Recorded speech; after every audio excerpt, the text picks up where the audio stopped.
I mean, I am. I'm already unmuted. I mean, you're not unmuted yet because I'm clever that way. Hi, chat. We're playing Hellcard tonight, and Eli's in the chat with me. Apparently, this is a deck builder roguelike with multiplayer co-op. Yeah. And so I was like, I'm gonna play it. I was just gonna play it tonight, and then Eli's like, that looks super fun, and and now he's here. Hi. Oh, I forgot to put names up. I don't give a shit. Oh no. I know. I refuse to be named. Oh, okay. In that case, I better I'm not gonna set the timeout. So, my phone, not my phone. God damn it. My we're gonna just hop in right here. My OBS, there's the word, was being particularly weird today. Well, this will be an experience. I've never touched this game, Elsitter. What are you talking about? It's gonna be great. Where's my mage? Yeah. Oh, this is... It's straight up just Diablo 1, right? This is Diablo 1. Like, White Warrior, Female Rogue, Black Wizard. Yup. And of course, the mage is going to be the most powerful character in the entire game. Oh, absolutely. He's just...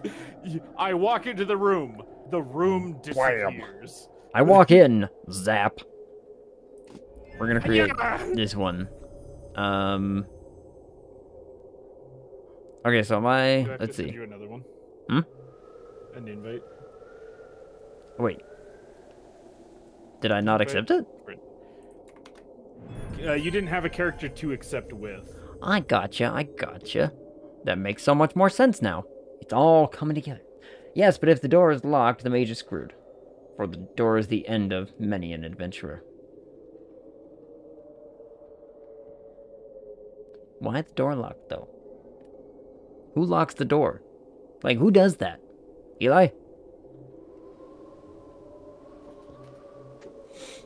Choose your monster and location for the next battle. Yep. In the top, you'll have that little mystery sign. Map. Wait, mystery sign. Hold on. It's telling you how the map works, and then you pick which location you want to go to.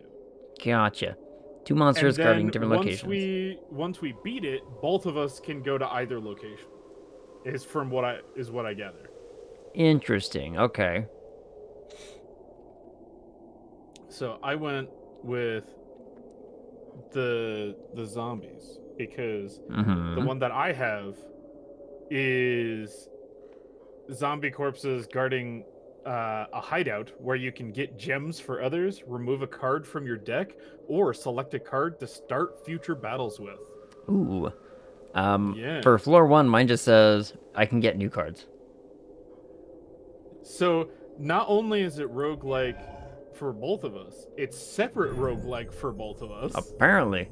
So I'm gonna do that one as well. Do you want a new card or I want a new card. A new card, or do you want to remove cards? I mean, look, neither of us have really actually played this, so everybody who removes cards in card-based roguelikes are cowards. No, it's the smart thing to do. It's not. It is. Oh, hi. You're behind me. Hello. I sure am. Alrighty.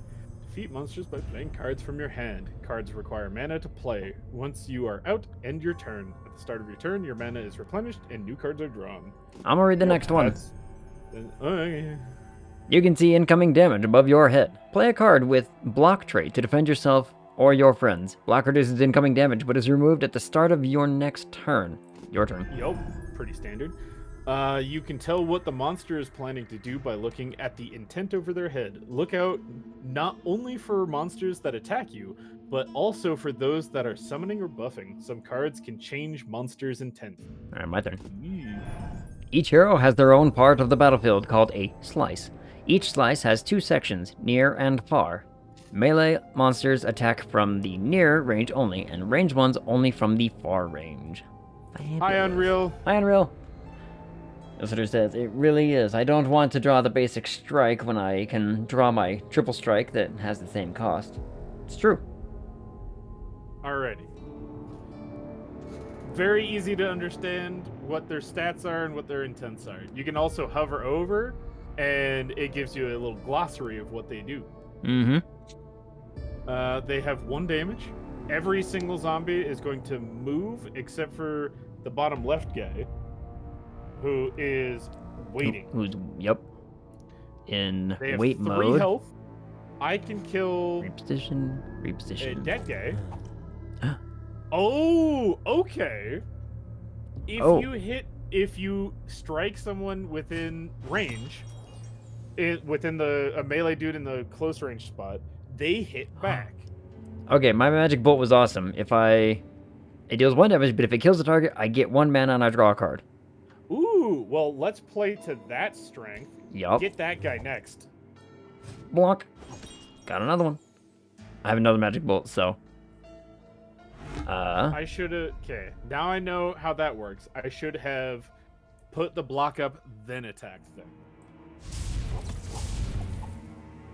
Oh, wait, can I? Oh, I don't have mana. I was like, can I put block on you? I'm gonna slap a block on me. I think we're good. Good idea. End turn. What up, Unreal? How's your evening going? Or things? Okay. Oh, they're fine. Okay. Monster features. Okay. Some monsters have special features that will affect the fight. Yeah, I took it. Look for special heart icons over them and read their tooltips for details. Cool. Heart icon. Oh, wait, this one regen. So I can only gain block on me. So I can block. All right, and I've got then like 3 magic bolts, so. Don't worry, I have a thing we can do. I can kick that guy away, so he just waits. He'll hit me back. You can magic missile him. Boink. Boom, easy. Then I can smack that guy. Ooh, I do less damage in close range. Bonk. Okay. And then I kill that man. And then lightning. Yeah, baby. Lightning bolt. Good. I'm on the train to Chicago. Should be there in 30 minutes or so. Chicago? Like, is this just a commute thing, or are you, like, on a trip? What's going on? Chicago sounds neat. I want rewards. New card. Cool. What's this? Deals 3 damage in a short, wide cone. Add 1 amnesia to the draw pile. I don't know what that means. Amnesia are going to be like curse cards that are just taking up your... Yeah. Ooh, that's not very good. Move the target clockwise to the next hero slice and swap its section. Discard a random card. Ooh. Gain 1 mana each turn. Focus with cost -1 exhaust. Okay. So, cool. So focus will be a stat that you can gain that will affect cards with the focus. With each draw, lasts until the end of the current battle. Influence cards, blah, blah, blah. Exhaust cards. Card goes into the exhaust pile, and it cannot be used again. Oh, that's fine. I only live 3 hours away from Chicago. This is just a 24-hour trip for a short conference. Sounds like fun. Clearly a mob hit. Absolutely. Yep. Unreal's on his way to just whack somebody. Okay. Doesn't want to tell us, and I understand that. Don't want to incriminate nobody. I like the idea of this rogue tactic. It just 0 cost, deal 5 damage, exhaust. Here you can access all locations selected by your team on the map. You can spend gemstones on 1 option in each of the 3 locations. Cool. Okay, so I can spend a gemstone. Each teammate gets 2 gemstones. Ooh. Remove 1 out of 3 randomly selected cards from your deck. That's nice. Select a card from the deck. You will start future battles with this card in hand. Not too bad. Search, get a lightning. I don't know. Vault over on the right. Select 1 of 3 rare and legendary art. Oh, that's not a thing for me. Yeah, it is. Oh, examine. Examine. That is pretty good. Select 1 of 3 rare and legendary artifacts. What are legendary artifacts? Get Silver Mirror. Every time someone gives you block, they get half that. Ooh. Okay. So I did the examine. Yeah. So I have golden ticket. Your prices in future locations you add are lowered to 1 gemstone. Or clam. You get 1 gemstone after picking a card reward. You can no longer skip card rewards. Okay. Or Explosive Eyeball. When you die, deal 20 damage to all monsters in the near range and 10 in far range. That sounds like a bad idea, but I like the idea of getting gemstones every time I pick cards, and I don't throw cards anyways.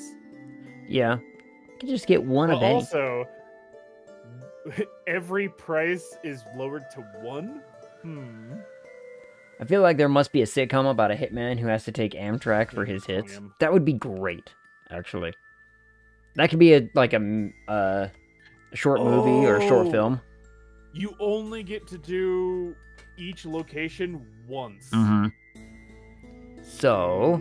Okay, so I have 1 gem left. What I'm going to do is gift you 2. Because for 1, I gift 2. Yep, and then I can gift... Yeah. So that way, you're up Net 1. positive. Yep. Yeah, Net baby. positive gains. Ooh, do I just hit Snatch and get a random artifact of any rarity? That sounds neat. It's only 1. Or I just do Examine and get the... And get to choose. I'm gonna Examine, why not? Golden ticket, nope. Golden ticket's pretty neat. You can use 2 options in each future location. That's really good. Each monster's turn, distribute all of your block as damage to random monsters. That's really cool. You could play a, like, Uber Defense Mage and just be like, get, suck egg. Yeah. I'm doing that one. Alright, going down. Okay. Do I save my 2? Yeah, I don't really want anything. Zombie Corpse guarding the vault where you can get new artifacts, or Smithy where you can upgrade cards. I want new artifact. And I'm gonna go... We don't really need to heal ourselves yet. Not yet. So, I will go with a new card. Fabulous. This is cool. I like this. This is kind of neat. This feels very Slay the Spire-esque, but with team. Which, I'm here for it. Alright, that's a lot of people. Ranged guys. Influences. Influences are buffs or debuffs that work over time. Hover over them to find out how they work and what triggers them. Okay. Oh, wow. Communication with other players. No, go screw yourself. Yeah, I don't need that. Cooperation is key to victory. Click on your teammates' avatars to see their decks and maps. You can always communicate with your team using preset messages and icons. Click on the communication icon or press the V key to access them. Well, now I know what we're doing after this. During the battle, right-click on a spot on the floor or a monster to draw other players' attention to it. Right-click and hold to show ping options. Your teammates can see which card you picked and where you are aiming. You can also see their picked cards and targets. Okay. Okay. Ding. Ooh, fun. So there's an archer there that's going to do 3 damage to you. I could hit him for 2 and take 1, and then you could wipe him. Yep, I've got a magic bolt, so... We're going to do that. Oh, I don't take damage. Ooh. He's not within a range of you. I did. But that's fine. Because... if you do it again, I've got 2 magic bolts, and then I've got 2 shield. 2 shield means that we're going to deal 2 damage because of my glass thingy. Okay. So zombies have a special ability where they return 1 damage when non-lethally hit. Yes. That would explain why we were taking damage. But other people don't do that. Okay. Easy. Yeah. Good to know. I'm out of energy. Oh, okay, fabulous. In that case, I'm just gonna... There you go. give everyone some of that, and... deal a little damage to that man. Yup.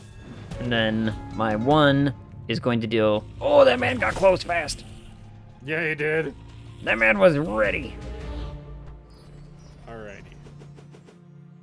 Alright, ooh, I've got that meditation. But then I'd be spent. Okay. So I feel like I should use it though. I'm gonna use it. True. Okay. Gaining an extra mana each turn means I'm just gonna start ramping spells out, right? Like. Yeah. So I'm gonna. It makes all the sense to me. I'm gonna nuke that guy. Mm-hmm. Because he seems to be a scary one. Yeah. You're going to attack. So I'm gonna... Oh, you... Oh, dang it, I forgot. You forgot, eh? Yes. Okay. Oh, that he tickled you? Yeah. No, I do 1 less damage in near range. Oh.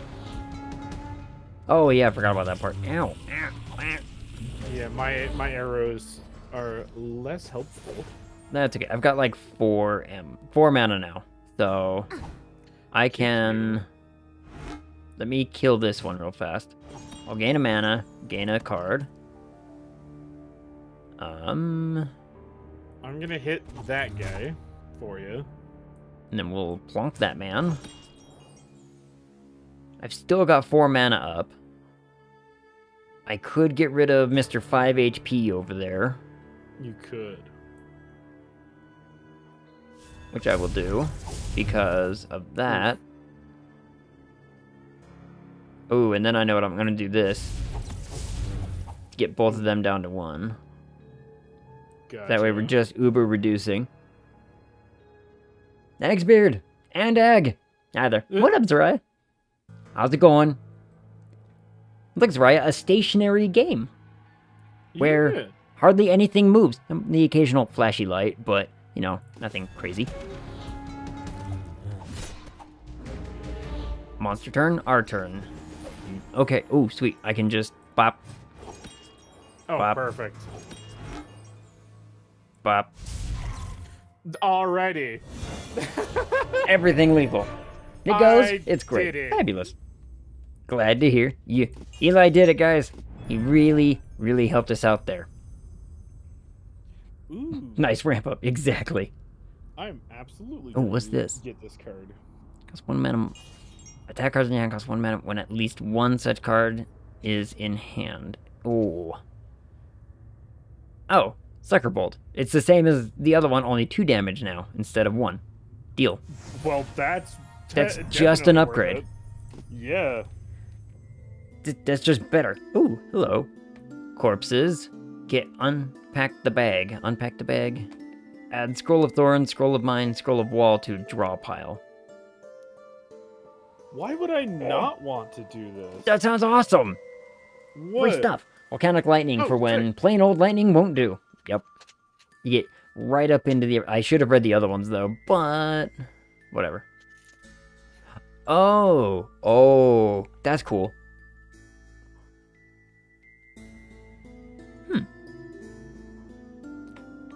That one could have been really, really cool, actually. Oh, well. What is this? Remove a magic bolt? No. Remove a selected card. Remove 2 selected cards. Look, if... Oh, that's right. I don't want to select it. Remove cards. Hi, Open. What's up, Open? How's it going? We're playing game. We're playing this new game we finded. Actually, okay, so for all transparency, Goblin recommended this game to me. Get this. That's just good. Which one? For 2 gems, I get Kick, which is move a monster from near to far range, and Quiver, which for 1 mana add 2 Talon arrows to your hand, which is a 0-cost card. Deal 2 damage to the first enemy in a long, narrow cone. Exhaust. Ooh, that sounds neat. Yeah, we're getting rid of a bolt. And also, Kick is free, so... I like free. I like free. It's going. Watching Matilda. I have not seen Matilda in years. Nope, wrong. I went and saw the play. Not too long ago. Okay. I just spent Yo, what up, Chris? gem... I just spent 1 gem to get a random artifact of any rarity, and I got a can of beans. Legendary. Prices in future locations are randomized between 0 and their cost increased by 1. Oh. Yeah, I'll take that. That sounds cool, actually. That sounds great. A legendary bean. It sounds like it. What? Can of beans. Yep. It is legendary. They're the beaniest. New artifacts or imps, fire imps guarding the vault. Vault is just good. Yeah, I'm kind of going that route too. Right. Because all right, this is probably gonna suck. Let's go. All right, we're probably gonna want to start doing something about HP soon. I've only taken 5. I'm taking like 8. Alrighty, show me the money. First turn.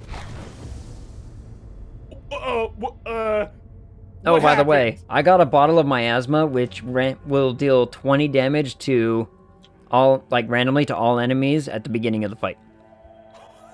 So, you're welcome.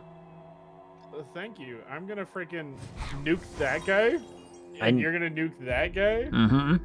And then I'm going to quiver. Let's see what is. And freaking. Oh, hold on. I can. Oh, never mind. I can kill the other one. Yup. Blap and blap. Were we concerned? Bottle of miasma. Miasma. All out of bubblegum. Win a battle in the first turn. No, Chris, you got it right the first time. It's my lack of breathing. That's how we get them. Barotrauma. Barotrauma all over again. All attacks on the marked monster deal +1 damage. Damage bonus can be stacked by playing Mark on an already marked monster. Only one monster can be marked at a time. That's cool. Mark is pretty good. Gain 1. You can get another meditation. That could be pretty spicy. Another meditation could be really fun. For every status card? Mm-hmm. Ooh. That one was also really cool. So I'm gonna pick Precision Bomb, 1 mana, bomb. Deal 6 damage to the monster with the highest strength in a section. Oh, that's cool. I'll take a nuke. Yeah. Scoop bottle of miasma. Ooh, I could get. Oh, I could heal 7 right now. I could also get a bottle of miasma. The bottle of miasma was really good.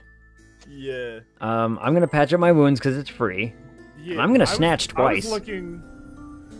Oh, you can do that, huh? Thumb Lancet. What? Come on. If you don't have enough gemstones to take the selected action, you can do it by losing 5 HP for each missing gemstone, as long as it won't kill you. That's cool.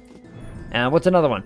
Bloody Grail. Random player gets a healing blood at the beginning of the battle. I don't know what that is, but I'm in. I'm all for it. But I'm down.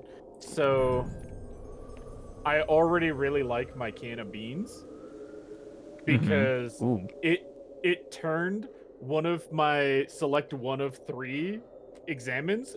It made it free. I like free. Free is always good. Yeah, but I could also just take Tiny Bamboo, which on future card reward screens, you have 1 additional card to choose from. Yeah, it would be really fun.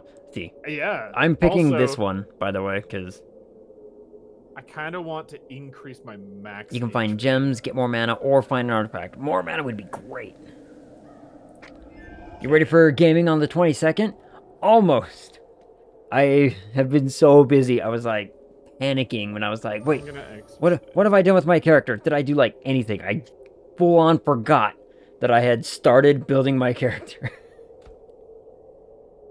But I will be ready. I'm so excited. I had to cancel another thing that I accidentally scheduled on top of. Why would I not take this? Iron Pan. You are immune to ranged attacks, but not magic. That sounds amazing. Yeah, that sounds awesome. I'm gonna take that. The other 2 are good. Don't worry, Chris. I'll be ready. I promise. Red Cap is heal 15 HP at the beginning of a boss battle. Pretty good. That could be really good. And Tiny Anchor. Heal yourself to 66% of max HP if you survive a battle with 33% of max HP or less. Pog. That's pretty good pan too. Of the game. Yep, the best I'm pan. gonna take Iron Pan. By the way, I got my miasma back, so... Yeah, I also got a free miasma as well. So we're both going to do 20 damage randomly to everybody. How dare you put off something that will marginally affect a small portion of my imaginary universe? God damn it. I know. This is all my fault. I've ruined it. Hideout? Oh, I'm gonna go. Yeah, we're gonna go to the ruins on. It'll be wait, great. you're also going to the ruins. Yeah. So Chris, actually, because this is relevant to you, kind of in the same regard. I want that. Eli was part of a game group that I ran a Cthulhu one some years ago, and we just played like the second installment, like the third actual game session, like Sunday. Miasma! Wow, they're all on your side. Have fun. Oh, super. Okay. Ooh, I can heal myself for 5. I'm gonna hold on to that. I really want to use this. Okay, I'm going to smack this man, get some free mana. I'm gonna meditate now. I'm gonna do it. Yeah. I wish we could finish the campaign you started with us, the one in Arizona. We still can. We still can, actually. Like, that is not outside the realm of possibility. Okay, I'm just gonna take some damage. Is that a bomb? Fine. I'm only yeah, that's my bomb. It chose that guy to murder. Got it. So, I mean, there's worse things, right? It's like, that's the highest strength guy. He gets to be dead. Yeah. Like, you're not going to take any range damage from the 1 ranged character on the whole map. I know, right? There's one guy with a bow, and everyone else is like, charge! Right. I really wish I could have used Quiver, but I have a card called Perfect Balance. Gain 2 block every time you play an arrow. Oh, that's really nice. It's really good. That could be really fun, actually. Yeah. Chris, we will finish the one in that setting. So, But will we? We will. Because if Chris's campaign is technically considered part 3, Eli was part of part 1, and is now part of part 2 of the same story. Ayo. And so Chris was part of part 3, which, depending on how often things happen, or how much actually gets extended and keeps played, that might stretch. You never know. Like, I might have to change 3 to, like, or I might have to change 2 to 2.1, 2.2, and so on and so forth. Right. But... Are you going to end your turn? Oh, yeah. No. Okay. Oh, that man got, like, a bunch of armor. That's not cool. When does your bomb go off? Right now. Now. I got another meditation. Now? When does my bomb go off? Hopefully soon. Alrighty. Do I meditate, though? Begone you. Oh! I see. I was given an Ignite card. Oh. Detonate selected bomb. Exhaust. Well, cool. There you go. There it is. I could meditate again. But I think that would be mean. Do it. I'm gonna help a little bit. And now I cannot meditate, that's fine. Is there anybody with 1 HP around? No? No, they're close though. I should have... Man, I have so much block now. Yeah, there you go. Oh, I know they're coming for you, so it's like, here, have some stuff. I'm just glad this archer with 5 damage doesn't hurt me. Yeah, that'd be nice. Iron Pan for the win! Oh, I need to end my turn now. Yep. Now we're waiting on Eli over here. Every time with this guy. Oh. Ow. See, you're fine. Yeah. You took no damage. Man, this Perfect Balance card is actually kind of nuts. I don't like that guy. so he did. And that guy, get lost. I don't like that. I got a meditation that only costs 2? Yeah, because you have a focus. That's right. Oh, I'm doing it. I'm gonna hit... I'm gonna hit this guy for you. So you can lightning bolt him, or magic bolt or whatever. Magic bolt only deals 1 damage. True. So you could lightning bolt him, which would kill him. I could. And it'll deal 1 damage to the nearest 2. Mm-hmm. So, if we were to do that, I'd actually probably go for this man who's about to, you know... hurt you? Really shaft me. Right. I so put all of them at 1, and then hopefully... Oh, the pinata thing is Rotten Body. Okay. So, hopefully, the next thing that's going to happen is I'm going to get a magic bolt to at least kill one, kill the next, and kill the next. That's the hope. Yep. You have to be careful with the flying hog, because they regenerate.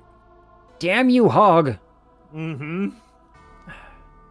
Heal stuff at the beginning of the monster's turn. Well, screw off, hog. I've got enough. I can draw another lightning. If I draw another lightning, everything will be fine, because then the other ones will get murdered. Right. See, these things don't heal. It'll be fine. Explode. Deals damage equal to its strength to all heroes when killed while in near range. Oh.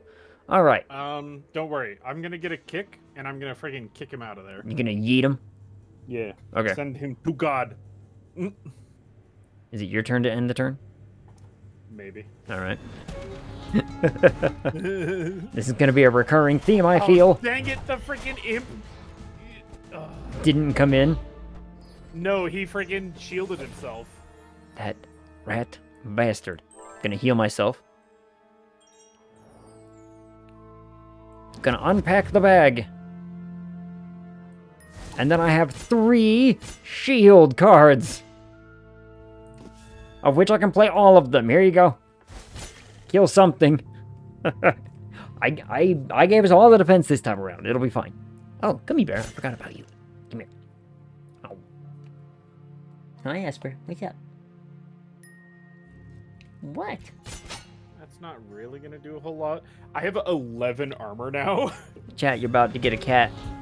Cat right up. There it is. There's that kitty. Thank you. You're gonna go stand in front of the thing again, aren't you? You absolute dingus. Wait. I'm gonna kill that thing for... Oh. Perfect balance doesn't exhaust? Oh, that's cool. There you go. Hey. Every time I shoot an arrow, I get 4 block.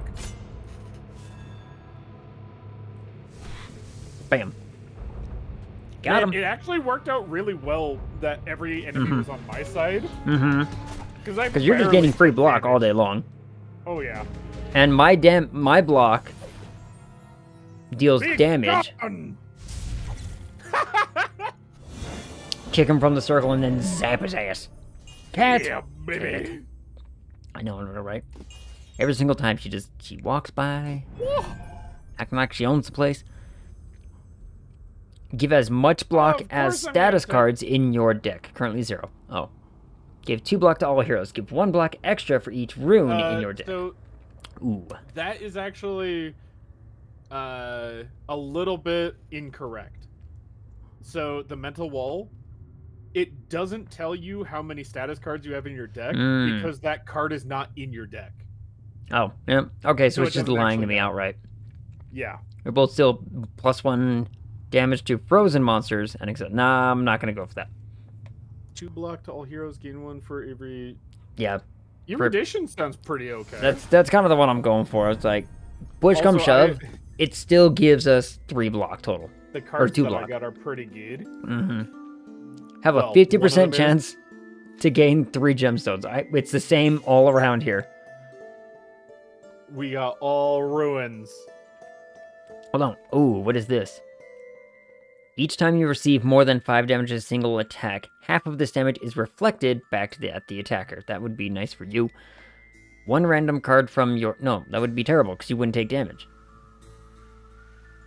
Or does it count towards blocked? I don't know. That's a good question. Each time you receive more? Ooh, que pasa? One random card from your starting hand has cost reduced to 0. That's really good. I can get a 0 cost meditation right out the gate. Oh, nice. Ooh, that's really good too. Gain 5 block at the end of your turn if you haven't used any attack cards this turn. That's kind of cool. I'm gonna lose 2 max HP and gain bandage. Heal 3 HP after each battle you survive. That's not bad. We're at this one. New cards. I'm gonna go for new card actually. Hold on. My cat is sitting in front of the floor light like a dingus. Give me a second. Stop it. Stop it. Why do you do this?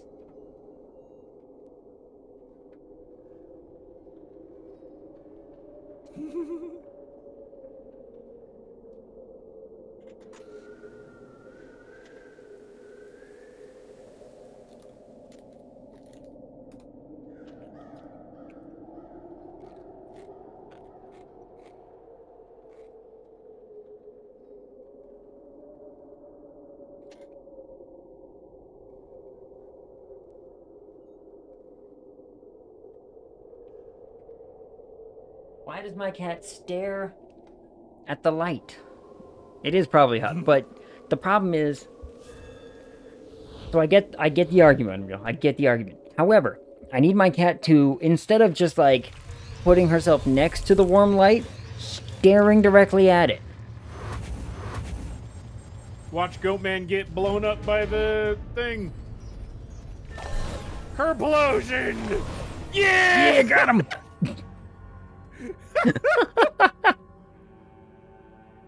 Oh, sick. Healing blood is awesome. Oh, you got the healing blood? 0 cost, heal yourself for 5, exhaust. Yep, I had that last time. It's awesome. Yeah, that sounds great. Let's see. We're gonna first blap that man. He survived, somehow. I don't know how he survived. Whatever. Here, I'm gonna kick that guy for you. Okay, I'm gonna unpack the things, slap that stuff in my deck, and we're good to go. Oh! Excuse me? Oh! Well, draw something pretty here. I got your side, don't worry about that. Oh! There you go. Thank you. Oh, I'm gonna do this, and then I'm gonna do that. Alright, so they're all on my side now. Pew!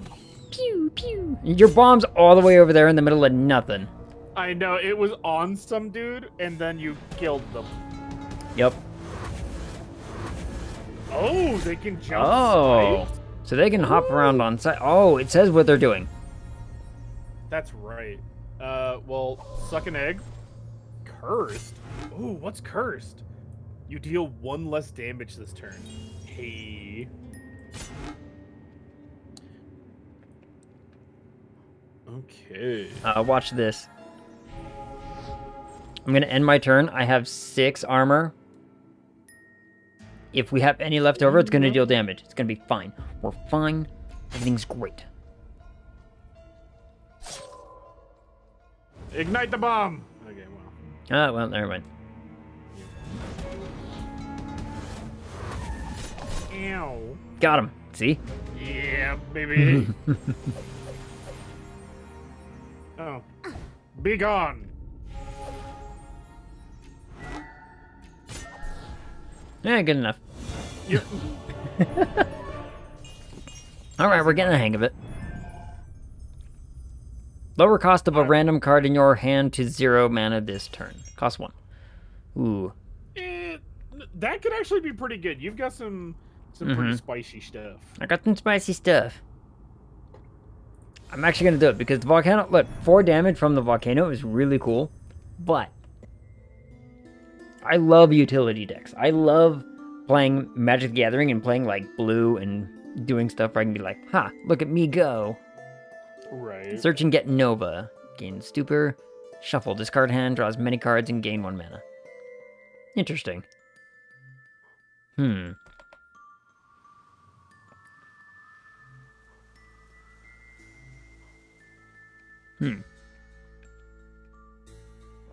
I could get another incantation. You would be a filthy blue player. I'm an absolute blue player. I'm taking flashbang. What are you talking about? Illisidor, here's the thing. Not only am I a blue player, I play Esper, which means I play blue, black, and white. The most annoying card combination of control decks out there. You're welcome. Be like, oh, don't play the thing. Also murder that thing. Okay. Now I know I just said However, that I don't remove cards from my deck. Mhm. I'm gonna remove some cards from my deck. Because with the card where every time I fire an arrow, I get block, I don't need block cards. Oh. So I'm gonna remove my block card. Okay.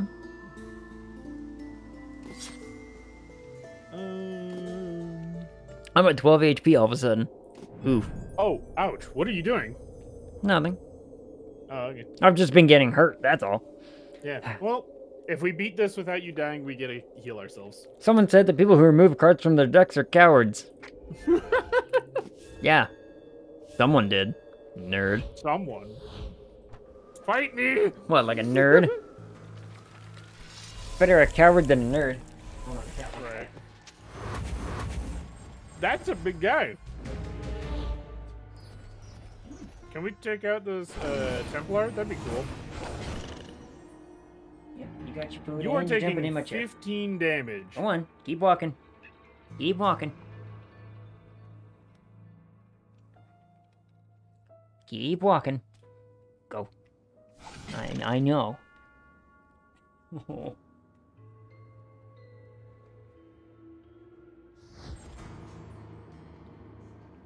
I will play my turn in a moment. I swear I have a cat.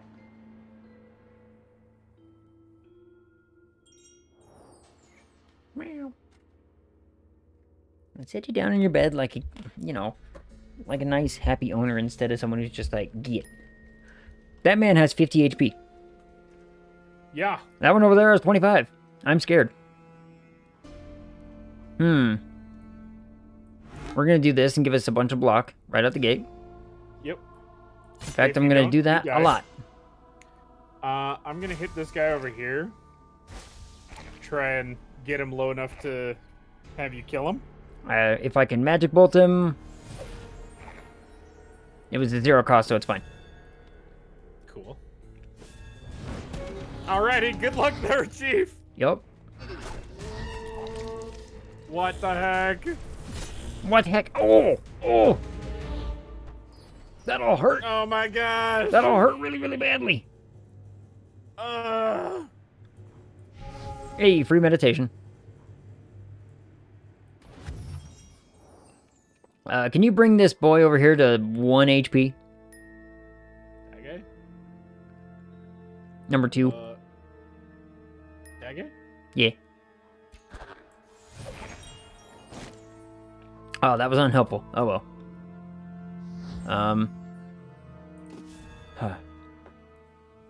Don't die. I'm trying not to. It's really dangerous, though. Well, unfortunately, I don't have any Ignite cards. Yeah, I'm about to take 8 damage because Ranged Boy's about to, kick my ass. So... This is gonna be rough. Strap in. Let's find out what happens when you die. Blech. Mister over there. Ooh, death is not the end. You have fallen in battle. You can no longer play cards or take other active actions during this fight. If your team survives, you'll get rewards as usual. If you exit the game now, your character will be lost, but if you stay and your party wins this fight, you will be resurrected. You can help your team by facilitating communication and coordinating their moves. No, that's unhelpful entirely. You see this man? He's dangerous. Is he though? You see this man? He's more dangerous. But what if I went like that and just ignored them all? Except for that one. I know. You lying sack of crap. Alrighty. Didn't do near as much as you thought it would, did it? No, they've all got rotten body. Oh. Piece of shit. Yeah. Did we have the ability to, like, leave before this fight? Don't think so. Because this game talked about how we would actually, like, gain experience and the character would level up and whatnot. Do you have to win to do that?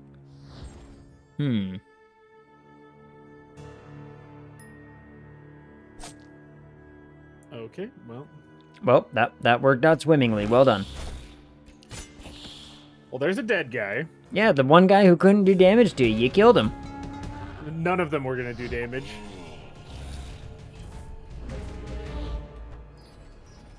Ah, see, you got the benefit of that guy being ranged, and this guy being magic. Oh, so you're gonna get bodied. Oh, you're gonna get bodied! Can you blow up that bomb right next to him? Is he in range?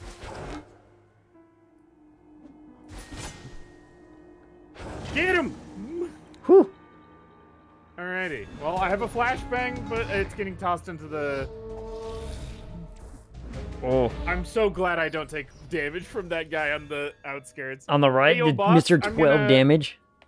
I'm gonna say screw. Yes, You. screw off, because you might want to have to take care of Mr. Magic Boy over there. You, sir, are a problem. Yeah. Look at all this block, though. That's a lot of block. You can survive quite a chunk. Get lost. That'll show him. I kind of like this idea of, like, the defense mage. The mage who's like, no. All of the defenses. The support mage type. That could be really cool. Alright. He's still gonna try to body. Mr. Magic Man hasn't done anything to you. Joke's on you, big guy. You don't get to do jack squat to me. Nope. I have friggin' 3 perfect balances going. He doesn't get to play the game. Much. He doesn't get to play the VG game. We're gonna flash bomb you. That's a good call. Actually, we're also going to just kick you out of here. Since nobody's gonna do damage to me, I'm gonna just set up defenses. Yeah. Nice try, dweeb. He would hurt so bad if I didn't. If you didn't have that pan right now, oh my god.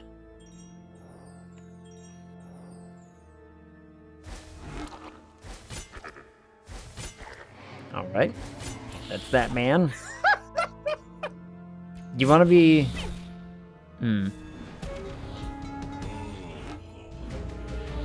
Alright, you might want to be focusing melee, man, because you're not taking damage from other guy at all. That's true. So you might want to be focusing down Mr. I'ma, you know, kick your teeth. Mr. Kick Your Teeth. We'll kick your teeth. I did the wrong thing. Yep. That's... It's fine. Oh, jeez. That was one arrow.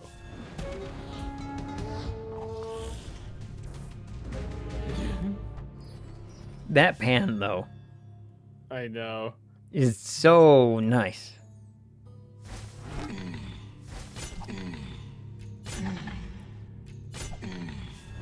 Ooh.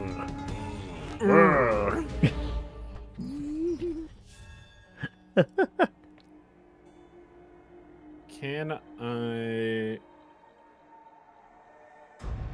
So we're gonna quiver, because quiver is just good. Yeah. Can I put a precision bomb here? No.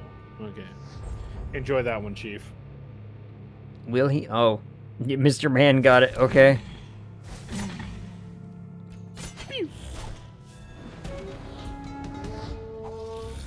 29 armor. You and your... I know. Alright, the dude's gonna attack. The other dude's gonna guard up. So... But what if? But what if he didn't get to do that? Right. And you act like, you know, you're just not getting 24 armor a turn because you're like, look at me. I shot an arrow. Give me full plate now. Go away.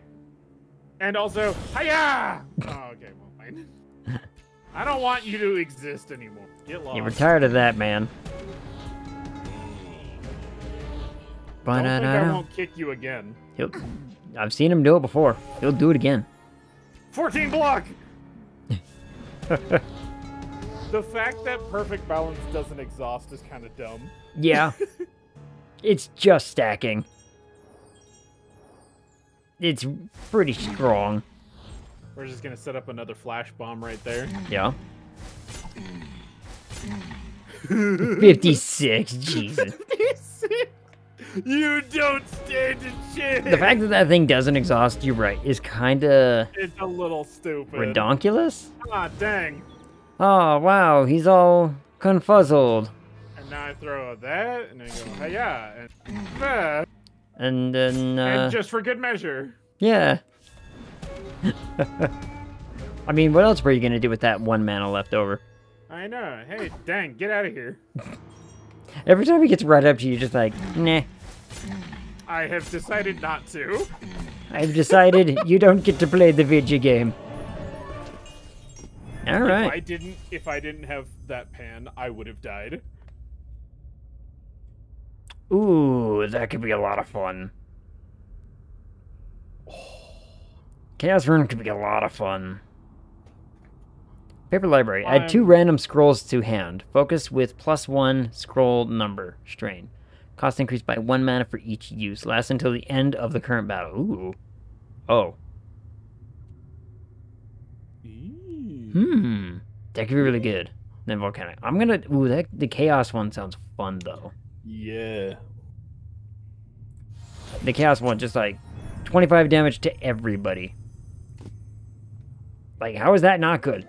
When the team survives a battle, fallen heroes are resurrected. They go straight to camp instead of the chosen location so they can recover. I'm at 1 HP. I mean, we were going to go to camp anyways? Yeah. I'm gonna heal and heal. I'm gonna... Should have done that one. Didn't. HP. Not sure why I didn't. Look, I should have read more. Yeah. Oh, well. It was free. Yep. And plus, you gotta look at Forge. That's true. Transform and upgrade a selected card. Transform and upgrade a card chosen from the attack cards. So refine, weld, forge. Ooh.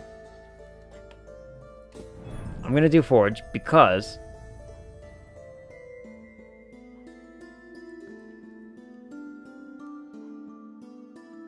Gonna do... Thinking my meditation. See what I can make that thing do.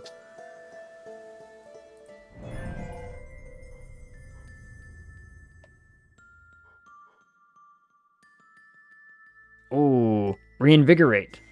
Gain 1 mana and draw 1 additional card every turn. Focus with cost -1. Exhaust. Deal. Alright. Now, we have to continue downward, don't we? Oh, yeah. I mean, I think it's pretty forced upon us, so let's see. Puffy corpse. Ew. Yo, what up, party? What does a robot do after sex? Change its oil. Nothing, he just nuts and bolts. Aww.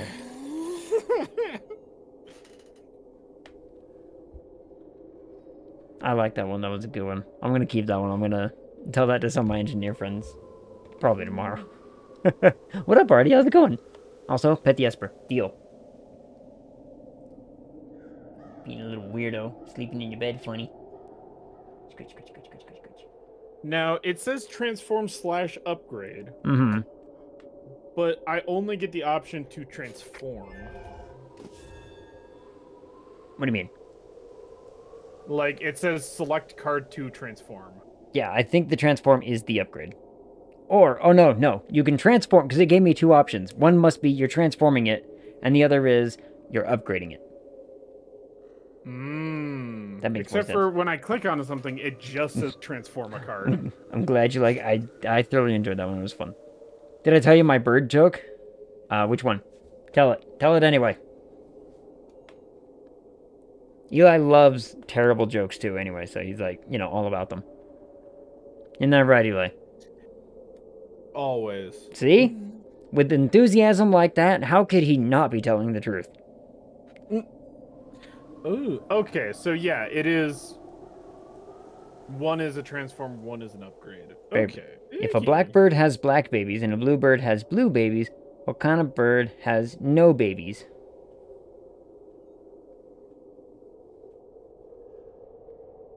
A swallow. Oh.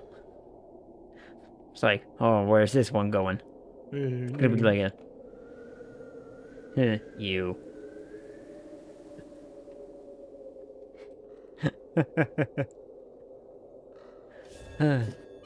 Oh, we went to different places. Yes.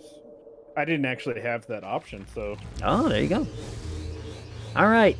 Blast him. Get him, bottle of miasma! Blast him. I need this. I need this bad.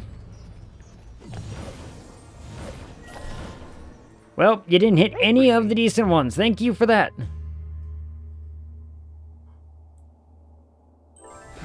Don't worry. He absolutely bodied all of you.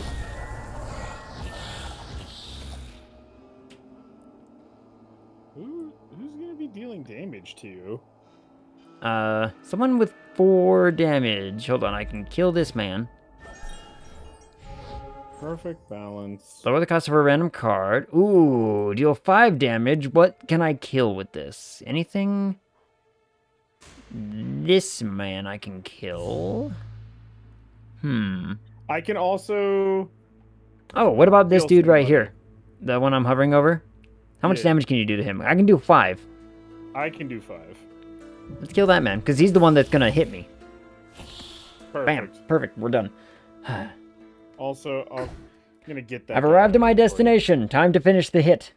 Well done, Unreal. I wish you all the well and the best in your endeavor to... Super similar to Slay the Spire. Slay the boy. The little Except for Espertel flicks, multiplayer. y'all. Have a good stream. Unreal, you have a great hit. I hope it goes ecstatically well. May the Prime Minister shower his grace upon you. Go miasma. Make them wheeze in pain. It is really similar to Slay the Spire. Illusion? Like, everything about this game is really, really Slay the Spire-esque. Which I like. Ooh. I could play my Invigorate, but I'm gonna, like... have nothing. I'm here for you. Huh? I'm here for you. Oh, at least someone is. I can hit this guy back here. There you go. I can hit him again because apparently I only do 1 damage. Hold on, I got this, so I can do that. Get a thing. I can get, if you can get 1 down to 1 damage, I can magic bolt. Oh. Okay. He must have had something. Or we unpack the bag. Ooh, unpacking the bag might be a good call here. Because I have enough defense, I'm not going to hurt. Yeah. So unpack the bag, add some stuff. I think that's a good idea. Yeah, that's a good point. It is the same sort of idea. Very, very similar. So it's the deck builder with a lot of the same mechanics, actually. The UI is very close and identical to the point where it makes me really want to say that there are developers from Slay the Spire on this project, because this is like identical to Slay the Spire in terms of how the cards move up, how the aim graphics work, and all of that. Oh, they're on my... One of them came to my side. Kick that man. I'm gonna. Be gone!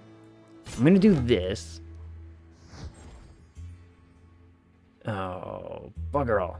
I'm not gonna do that. Have a mana.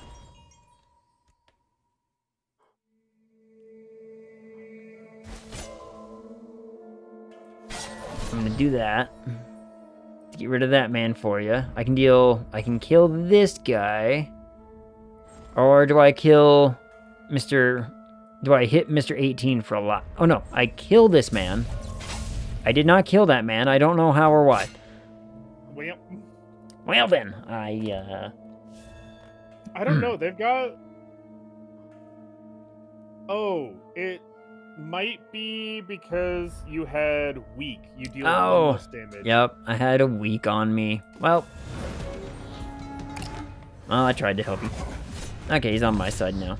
And you're not afraid of that man, right? You've got 2 amnesia cards. Great.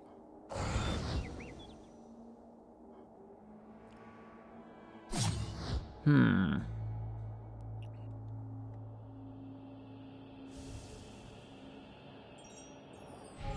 gonna do that. I'm probably made a small mistake. I'll be fine. This dude's gonna hit me for a chunk, but it's not gonna be terrible. If I get lucky and I draw Damn. my ignite card, I can kill that guy on your side. Nope. I can get rid of that. I can kill that man. Nope, I cannot, actually. Interesting. We'll do that, because that's the best I got. Don't worry. I'm gonna ignite that bomb and it's gonna obliterate him. Never Ari, how was mind. your day, by the way?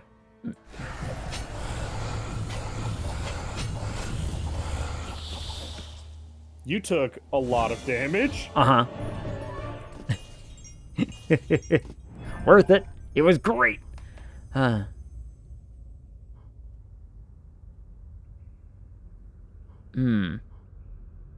Deal as much damage as status cards in your hand. What? Now, we're getting some control. We're getting some control cards. Yeah. I'm sick and tired of being like, I'm just hitting stuff. Yeah, transforming. Yeah, I know. I get it. Let's see. Silver Spoon. Gain 3 gemstones. Why would I not take that?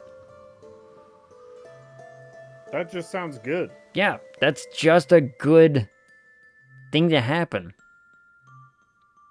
Remove a selected card. Remove 2 selected cards. Removing 2 selected cards could be really good. Yeah. And then I can transform and upgrade a random card. So I think I'm going to do that. We're going to get rid of... Let's see. What do we want to get rid of? We want to get rid of one of those and one of those. Then... Oh, my reinvigorate's only going to get better. Or no, I got another reinvigorate. Fabulous. Okay. Choose destination. It's another boss, by the way. I'm at like 2 HP. So, it's gonna be rough. It's gonna be rough. I got a legendary artifact. Oh. Pawn. Don't discard cards after the end of your turn. Oh, that could be really good. That's really helpful. I'm buying that. There's nothing you can do. Yup. Screech cat, screech cat, screech cat. Screech cat. Screech, screech. Who's messaging me at this time of night? Oh, it's an email. Never mind. I lied about everything. Nope. Is that another email? That's another email. Like, it went up in my hand as soon as I picked it up. Whisper. What you doing? Why are you sleeping funny?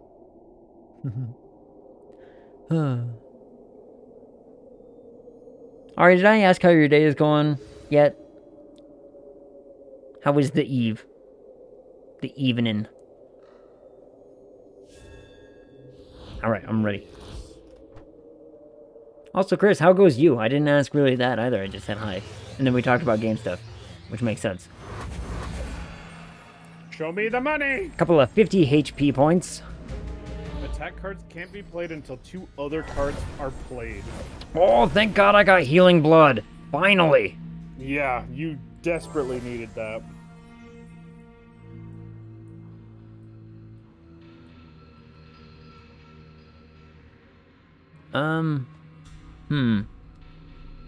Don't worry. Maybe worry. I'm gonna worry a bit. I need you out of here, guy. Oh, you do from both ranges. Okay, well, that was This is my best hope, I think, and I'm just gonna have to run with it. Well, I can do that. That's something. And I can whip around, and I can hit that guy. Okay. Hopefully on the next turn I can get something. Oh, you have... Oh, that's gonna suck. I'm only gonna take like 2 now, which is better than it was before. Oh no, I only took 1. Right. Okay. Whew. Let's see. Ooh.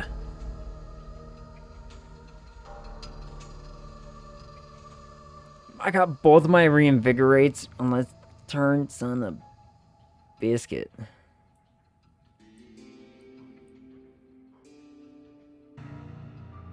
Wait, why can't I play this? Oh. Because of the thing in the top. Yeah. I'm going to place... I could kill that guy who's going to do 6.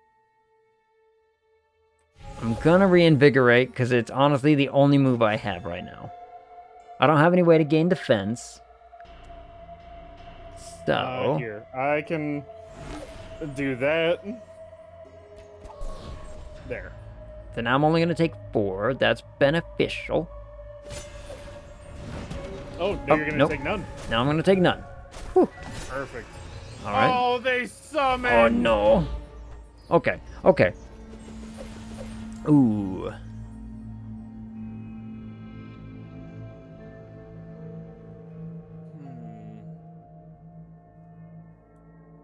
I can't play my Chaos Rune. Don't worry, I can play cards, and then... I've got a Sucker Bolt. I can kill this man right now. No, I can't. Never mind. I'm gonna do this, and I'm gonna do that.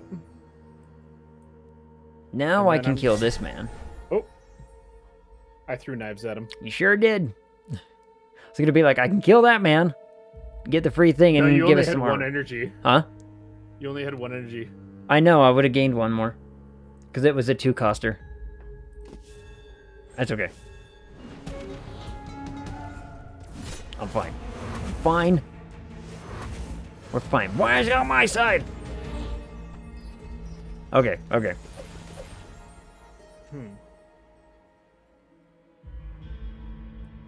Ooh. Well, crap. I'm gonna do that. Where am I taking 6 or 5 from? Doesn't really matter. The guy, Skull Spook. And I still can't attack. So we may as well burn those. So that way I don't have those anymore. I think I might just take a few. Which is gonna suck, unless if you shoot things, we gain armor, right? No, because you have something that gives you armor at the end of your turn. Oh, that's right. Yeah. Oh, if I don't do an attack, I gain 5. That's right. So I'm gonna block whatever's about to happen. I'll be fine. I've got 2 reinvigorates going right now. So I'm getting... Just take 6 damage, which is gonna be rough. Ooh. I'm getting like 2 additional cards and... Oh, you sons of bitches. This thing causing things to be more expensive is really rough. Yeah. Okay. There. Do I play the Chaos Rune or... Yes. Okay. You're safe now.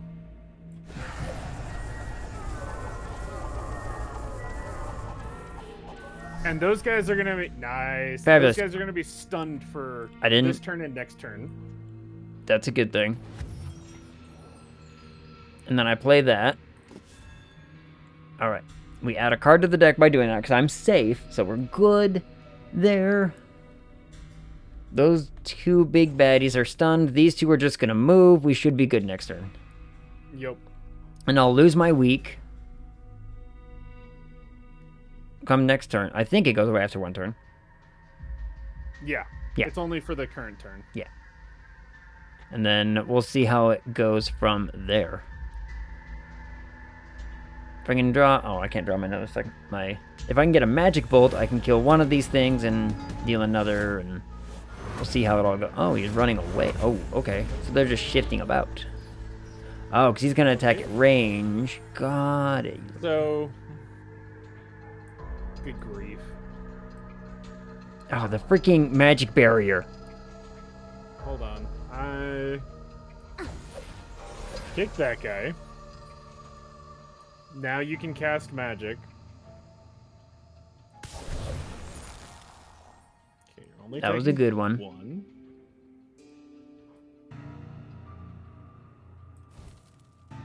I will freeze them, and end my turn. I'm gonna put a bomb over there because I want to have my ignite. Mm-hmm. So the one guy can't attack, so we're safe there. Okay, we're doing much better than last time. Yeah. So I also have a concussive arrow, so I can stun them again. That'll be good. Okay, that dude can't attack because he's still... What's it? Hold on. Ooh, do we do this first? Deal 2 damage and then 2 damage.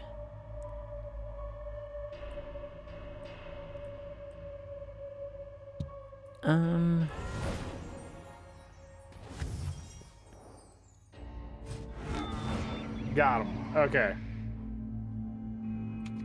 Better to make sure. Cool. So he's frozen and stunned. Yeah. I could just blast him. Yeah, just start blasting him. There's like almost no reason not to at this point. Yeah. Dude, this freaking magic disruption is hurting me so bad. Uh-huh.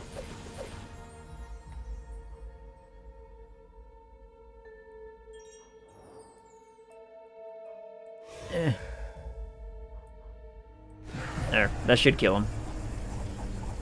Yeah, baby. If it didn't, I'd have been shocked. Right. Absolutely flabbergasted if it didn't murder that man. Grimoire, draw 3 cards. Discard a random status card from your hand. That's not bad. For 1. But it looks like there's some better stuff. Add 1 rune to hand. Exhaust all status cards from hand and add 1 bonus rune for each. I don't know about that. All heroes get 5 block, 2 mana, and draw 2 cards. After 3 turns, deal 10 damage to all my... Okay. Oh, and yourself. Ooh. That's mean. I don't know what to do here. Right. I actually don't think I want any of those. I'm going to skip that reward.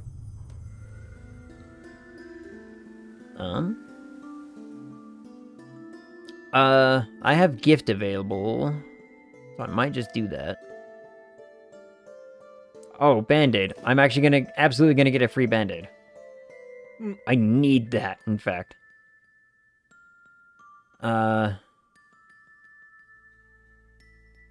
Get 6 max HP. That would be 12. Do I get it right now? Yes. You do get it right now. That might be worth it.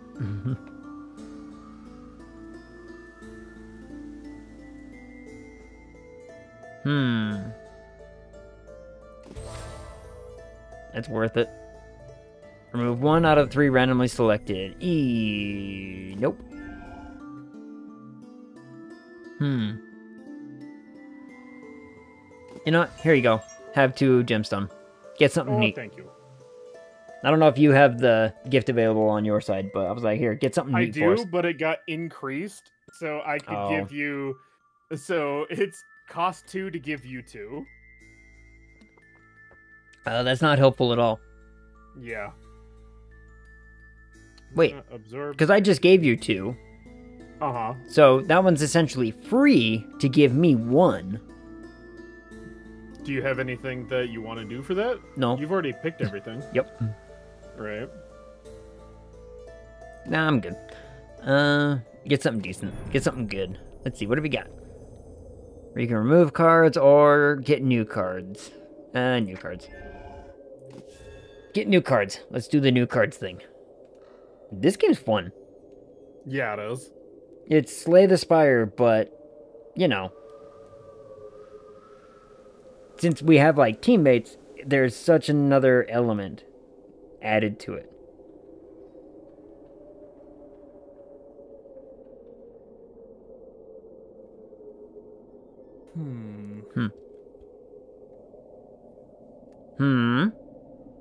You got a quandary going. Yeah. A good quandary? Maybe. A bad quandary? I can either get a choice of rare or legendary artifacts, or I can pick a card and just start every future battle with that in my first hand.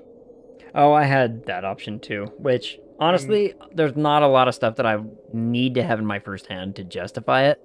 Yeah, but I'm thinking if I always start with perfect balance. That's true. You always immediately start with gaining some armor. Mm-hmm. That's not a bad way to go.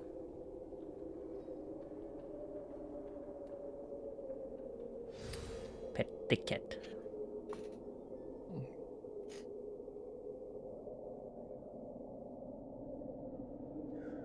You know what? A camp sim sounds pretty good. A camp would be nice.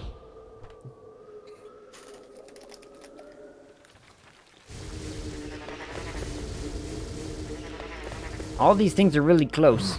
Get him, miasma! Yeah, dude, the double miasma is so nice. Uh-huh. Just a little bit of that damage. No, just me. Okay, wait, what? What happened? Did I miss something in the chat? I don't think I missed something in the chat. Perhaps. Don't lie to me. Let's see.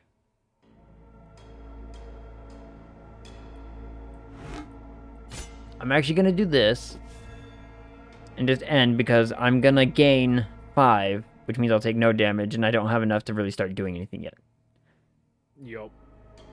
You didn't get my entire story? I did not. It's not there. The last thing I see you typed was, "That's a good point. It is the same sort of idea, question mark." If it's still there, copy and paste it. I don't know what happened.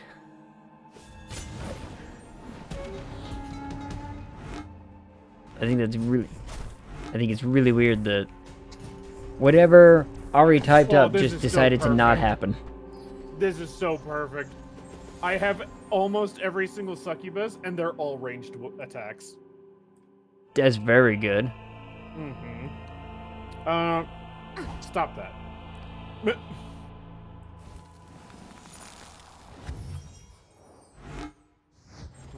We're gonna do that. Did it go through that time? It did not. You can also send it to me in a whisper, if you want, if you don't mind me reading it. Oh, there it goes. Hold on, I found it.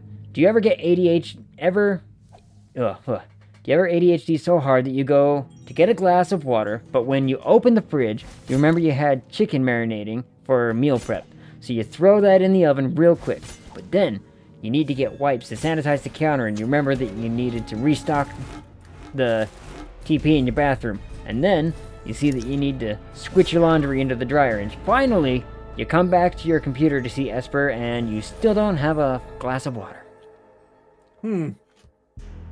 I forgot to start laundry today. Now that you mention it.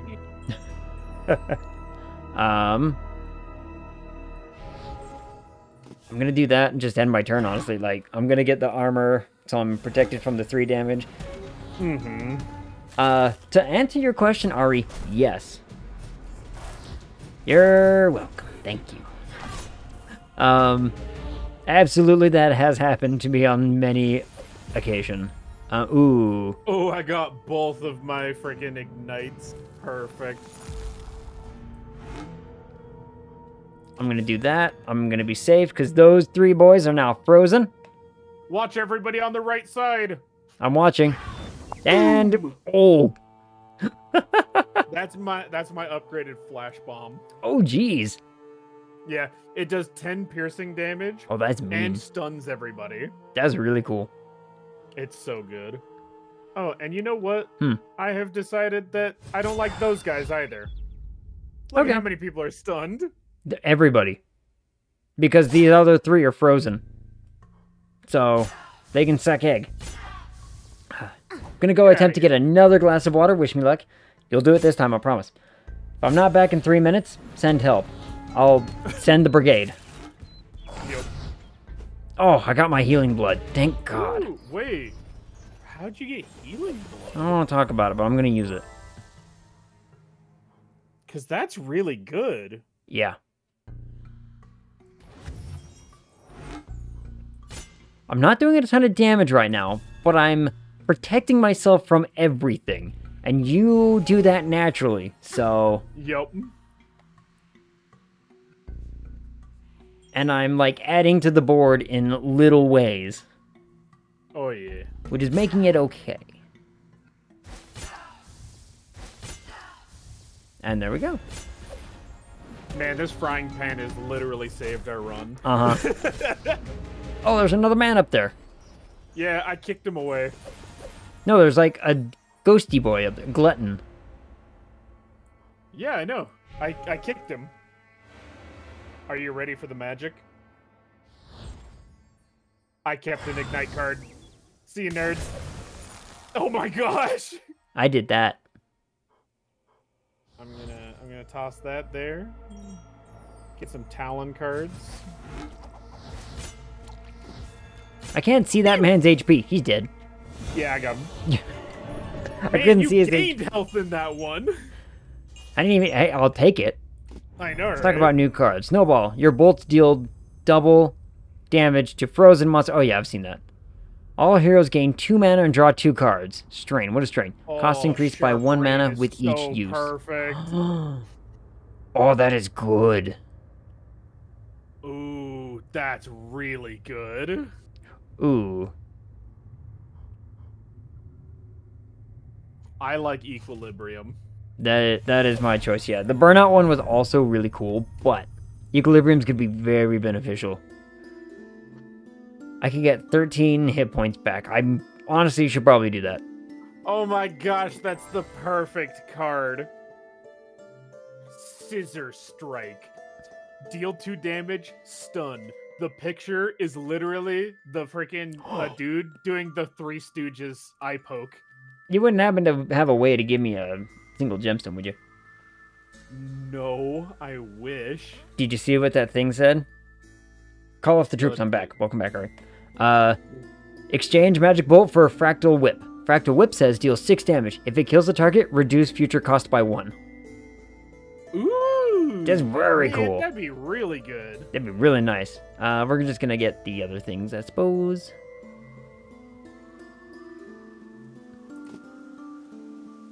There's nothing else I can do, so away we go. I need to use the bathroom real quick. Oh, I see how it is.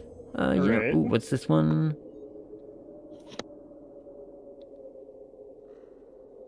We're gonna do that one.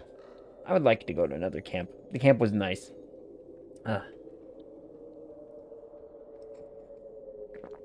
So here's the problem. Here's the problem that I have. I didn't do laundry today, like I was going to, because I got so wrapped up in doing other things. And now, I need to pray that I still have clothes for tomorrow. Mainly socks. I'm not going to work without socks. I work in a warehouse. Socks are not option.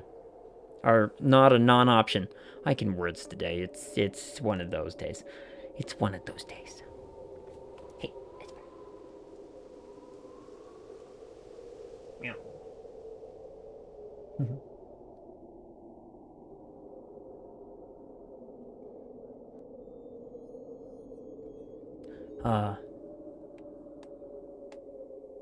You gonna inside out your panties kind of situation? I know I have at least another few pairs of those. I've always got extra of that. Luckily.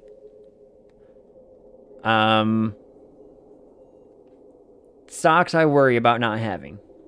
Because I'm not going to work with bare feet in my shoes. That would be awful. Shirts, I'll get by. Esper, help your human do laundry. He doesn't like the laundry room. He's kind of meh about the whole laundry bit. Come here. Wow. Get that shoulder.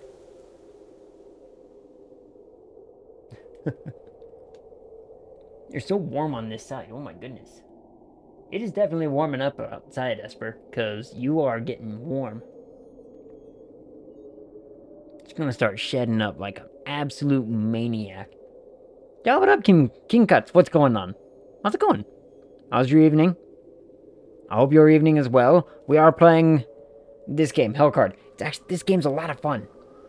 Ask your wife, girlfriend, boyfriend, husband, roommate to throw in a load for you real quick. I have none of those things right now. I have Kat. And she's doing her own laundry right now. She can't be bothered with doing mine. Oh well.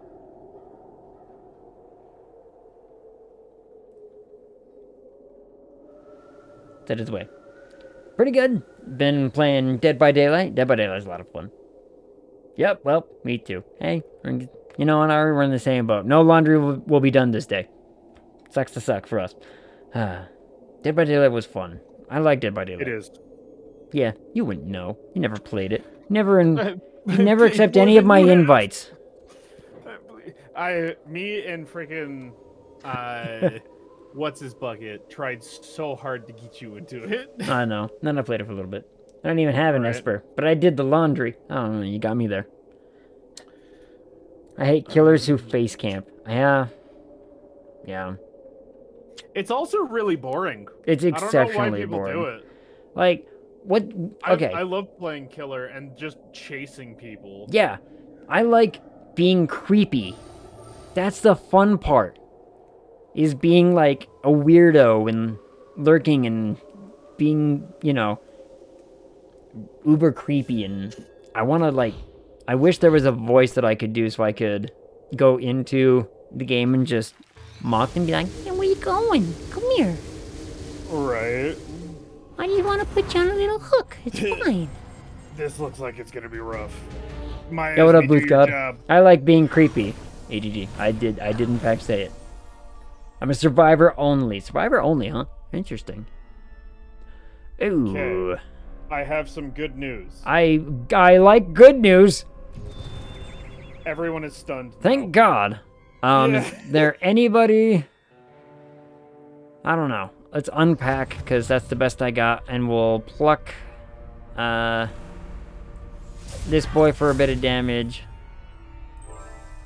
And a little bit more. Yeah, I was like, I'm so glad that I drew my freaking thing right out the gate. Yep. That would have been nice. Very helpful. Okay, now... Whew. Okay, well, that's gonna suck, but... Okay, you're going to attack. I don't want you to. I'm just gonna take a bunch of damage, I feel like.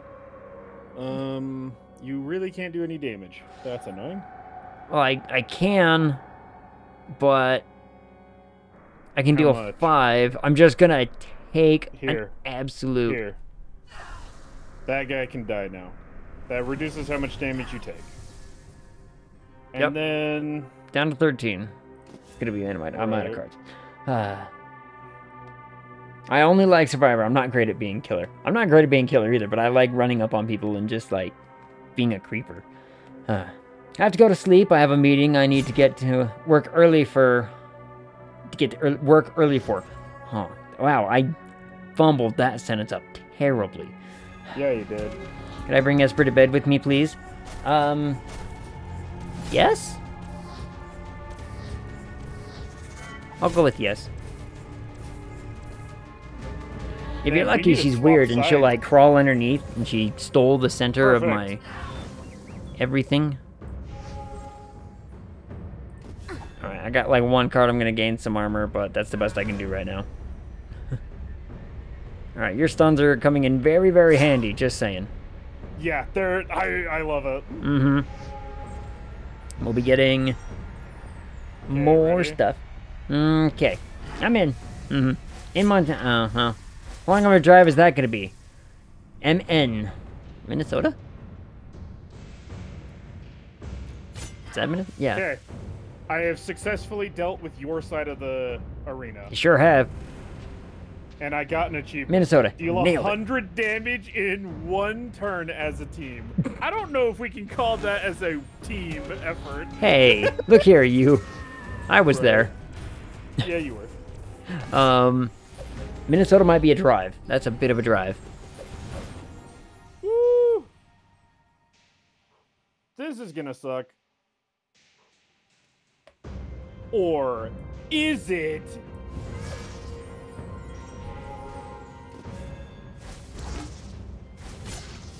Attaboy. Did you say 7? Anyway. I don't think 7. 7 what? Oh, I should 7 minutes? No, it's gonna be, let's see. Just out of sheer curiosity. My apologies. I should have done more on your side. I could have killed those 2. No, it's fine. Just shy of 20 hours. That's a long drive. Ooh. There you go. Hey. Let's see.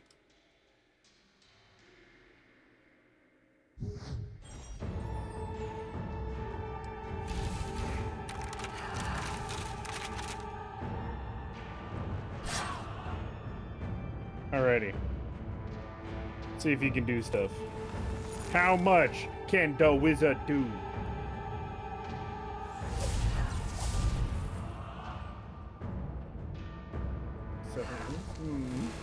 Do that. Okay, Yeah, that's the maybe. time. Yep. Maybe I'll just go to bed. Yeah. Ah, that's the time I must go now. You home with the word bed a little bit. Yeah.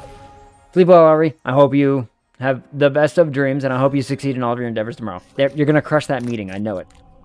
Esper's worth it. Yeah. She's worth a 20-hour drive. I'll do it. Are you eating a chip bag? No. Because it sounds like you're eating a chip bag. I am. I knew it. Now let's see here. Nope, can't do that. Didn't mean to do that. Did it anyway, apparently. Fabulous. What a waste. Right? I meant to put it back in my hand and it didn't. It didn't do that thing. Toss a shockwave bomb. Toss a precision bomb. Alrighty. Kill everything. Here, have a mana. Thank you. See? I'm helping. I'm helpful. Easy. Act like it was such a problem. Jeez. Oh, another equilibrium? Yes. I didn't even get to play the last one. Ooh, these are really good. Do I either take another perfect balance or Ooh.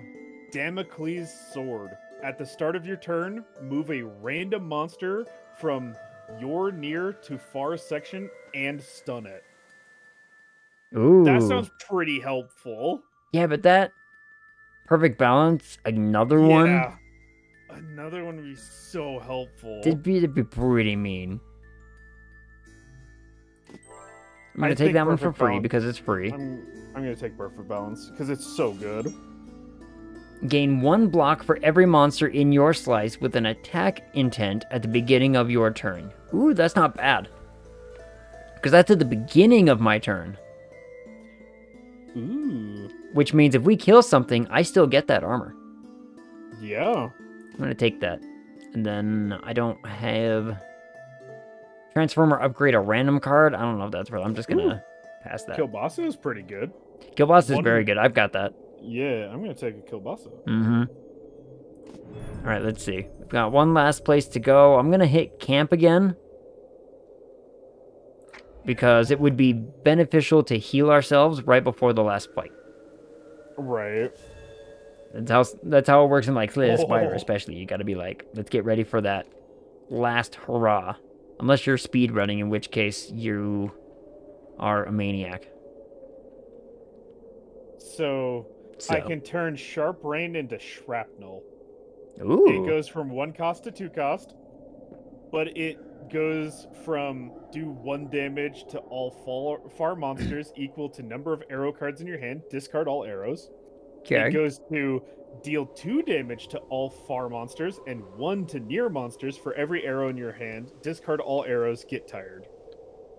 That's, wow, that's a lot. Pretty good. That's a mouthful, but Yeah, pretty good. That's pretty good. Pretty good. I can stack a bunch of arrows. Yeah. Pretty easy. Yeah.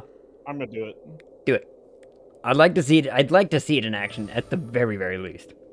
It's gonna be great. Oh, I'm dying. Right. Anyway, new cards, or I'm gonna go artifacts. Yeah. The artifacts seem to really be paying out. Right. These little glass caltrops are also super beneficial sometimes.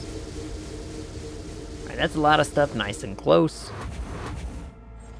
Come on, my Isma. Yeah! Yeah! Man, I never get the Bloody Grail. Fetch. Oh, I know, right?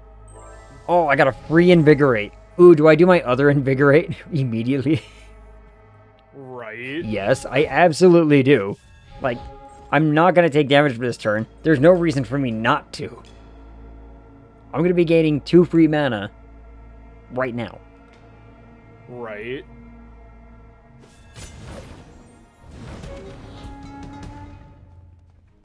Alright, now they have intent on... Oh, boy. Oh, my. Oh, my goodness. Eli, they want to hurt us. Yeah, they do. Oh, no, they want to hurt you. 25. Watch this. Nice.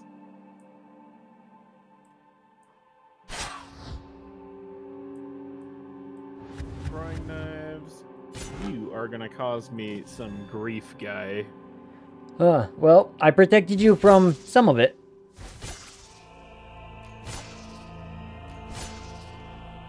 Yeah, that man had intent on you.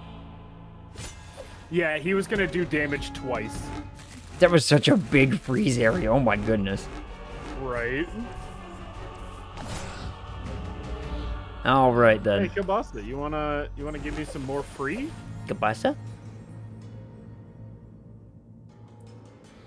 All right, I'm going to Equilibrium first. I'm going to give myself another mana. So helpful. I'm going to give myself block, so that way I'm not in trouble. We're going to Chaos Rune immediately.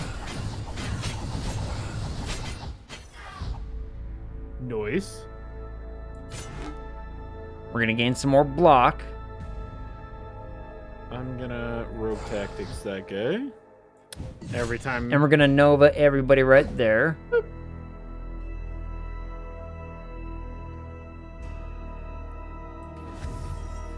Add a fight on word, and end with a...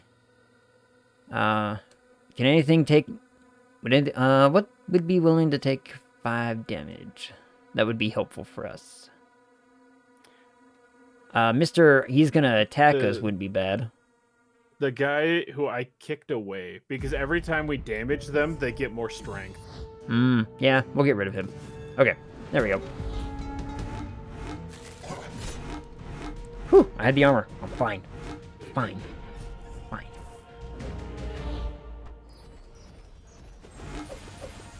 That's a lot of amnesia cards. Oh my goodness. Right. Oh, this is so perfect.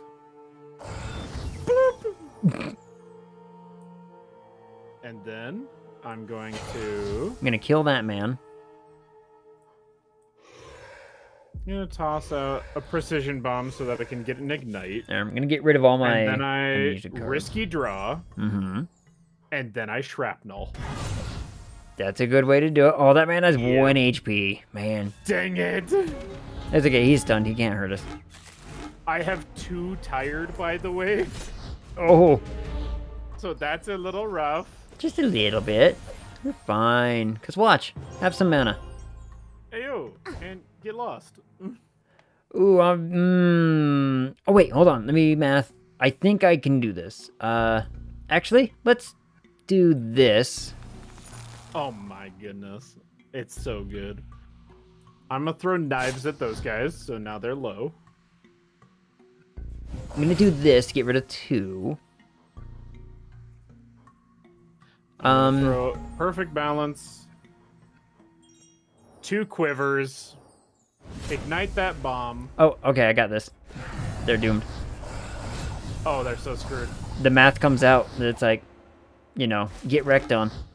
And then I do that. Yep, and now those 2 are... And that dude's frozen. Beautiful. Perfect. Look at it. Perfect. Yeah. All according to baby. plan. Here's an equilibrium. Toss a shockwave bomb there. I'll throw a tinker. Oh, hold on. Can I do this with... Oh, now I can. Pew. Oh, jeez. Oh, now it gives me my healing blood? Screw you, game. Last kill. I know. Another equilibrium. Equilibrium's been paying out well. Rogue Knuckles. Deal 4 damage to all monsters in near range. Plus 2 damage for each arrow in your hand. Oh, that's a really good one for you. That's a really good one. I could get another meditation, though. Or meditate. That would be so good. I could also get overexertion. Lower cost of 2 random cards in hand to 0 mana this turn. Get tired. That's not bad. I actually like the idea of that more. I'm gonna get another meditation. I love this We're meditation gonna take overexertion. ramp stuff. Let's see.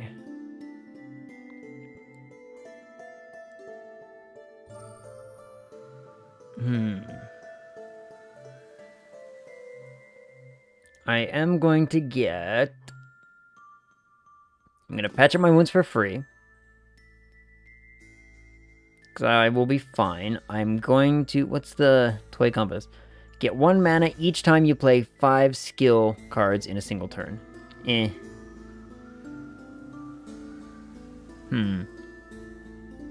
Nope, I'm going to do the absorb energy. And I think I'm gonna do the snatch. Legendary. You get 1 extra gemstone after battle. Wow, thanks. Super helpful. Let me tell you. Absolutely helpful. We're about to Final go fight the boss. Boy, howdy, am I so excited for this to happen. Yeah, we couldn't have gotten that any sooner. Nope, sure couldn't. Literally any sooner would have been more helpful than right now. Oh, what the heck? Oh.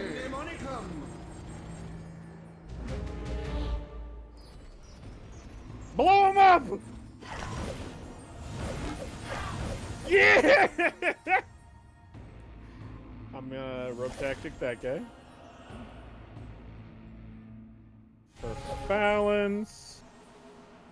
I'm gonna... Oh, hold on, let me kill that one. guy. Okay, that's a freebie. I can hit this guy in the back. Now he's low. I'm gonna do that for you. Beautiful. You just got a free, Oh, he's got a thing. We can only play 7 cards. You got a free HP, didn't you? I'm sitting on a healing blood, yes. Yeah. You suck. It always gives it to you. It really does. Like, I think I've gotten it twice. Maybe. Ooh. Gonna reinvigorate and do a shield because that will bring me to an 11 defense. If I don't do anything this turn, you are in a bad spot. I have nothing to help you with that either.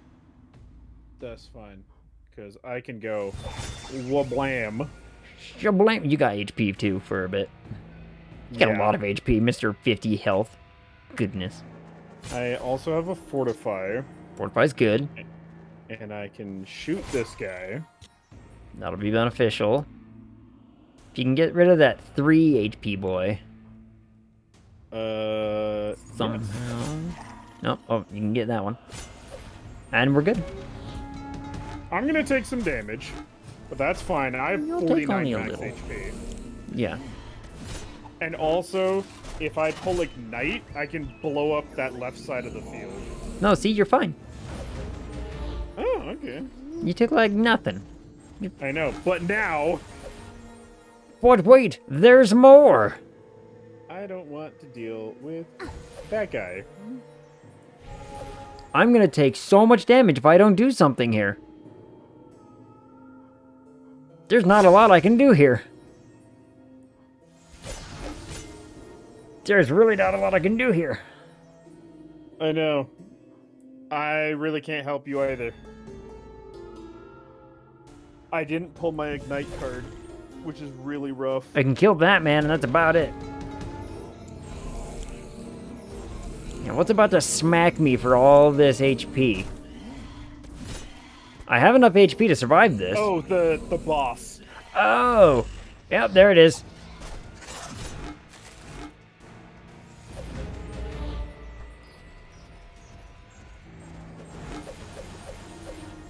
Okay. Oh, this is so perfect. Hold on. I have... Oh, wait, we only have 7 cards. Or we can only play 7 cards, huh? Yep. Have an equilibrium, so that way you can maybe play something big. Yes, I can. I need to play this so that I can play my Chaos Rune. I need to save what I'm going to do. So... Do I Chaos Rune here? No. Okay. So what I can do... Okay. I have another equilibrium if you need more mana, too. Possibly kill everybody on the board. Okay. I would like to see this happen. Okay, so we're going to quiver. Mm-hmm. And then we're going to quiver. Okay. And then we're going to risky draw. Okay. Okay, well that hurt a little bit because 2 of those talons went into my discard. But you that's sure fine. did. And then shrapnel. That was a very big AoE attack. Very good use of my cards. Yup. There they're back. Unfortunately, I have 0 mana now. Ooh. That could be bad. Let's see. Give me something good. I can... give you none. However... Oh, wait. Apparently... Oh! Tired doesn't stack to remove mana. Oh, also, there you go. Thank you. I was about to say, I'm going to take a ton of damage if... It removes 1 mana per turn for the stacks.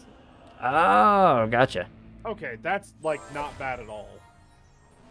I'm going to... Do I do this? Crap, I keep forgetting. Okay, so... You can have some of that. Who's going to hurt me? I'm going to hit you.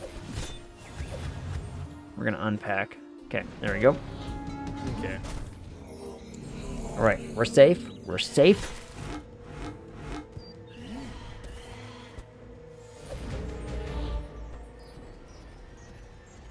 I have 3 HP. Holy hell.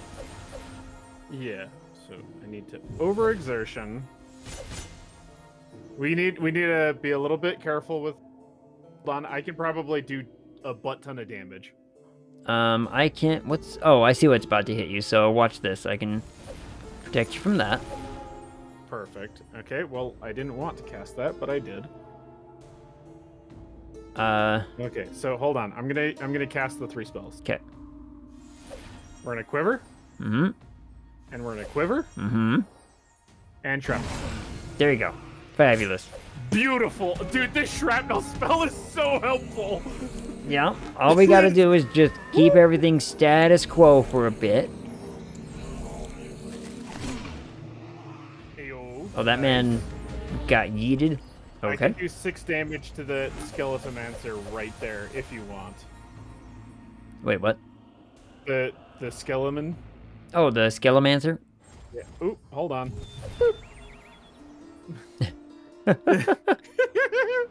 Oh, I did 7 damage. Okay. Easy. Would you like 2 mana? No? I do not need mana right now. Yeah, we don't need it right now. Let's see. What else we got? I can freeze in a small radius. If you have stuff to kill dudes, I can throw knives. I have Chaos Rune right now. Okay, so let's do that. And clear the board. Followed by one more of this. And it's all you. Oh, perfect. Boom. Perfect. And I got healing blood for that. No, of course you did. Alrighty. Okay, that looked a little intense there for a second. It looked scary. However, we're better than this. You might not be better than this. It's gonna hurt. You will die if you can't get yourself some... Equilibrium's a good idea. Yeah, I was about to say, I cannot, in fact. So, you are going to have to use that mana to cast, like, as many spells as you can if you can. Gotcha. So, what I can do is I'm going to Tinker, which doesn't help right now. Perfect Balance, which will not help right now. I really wish I had anything to help right now.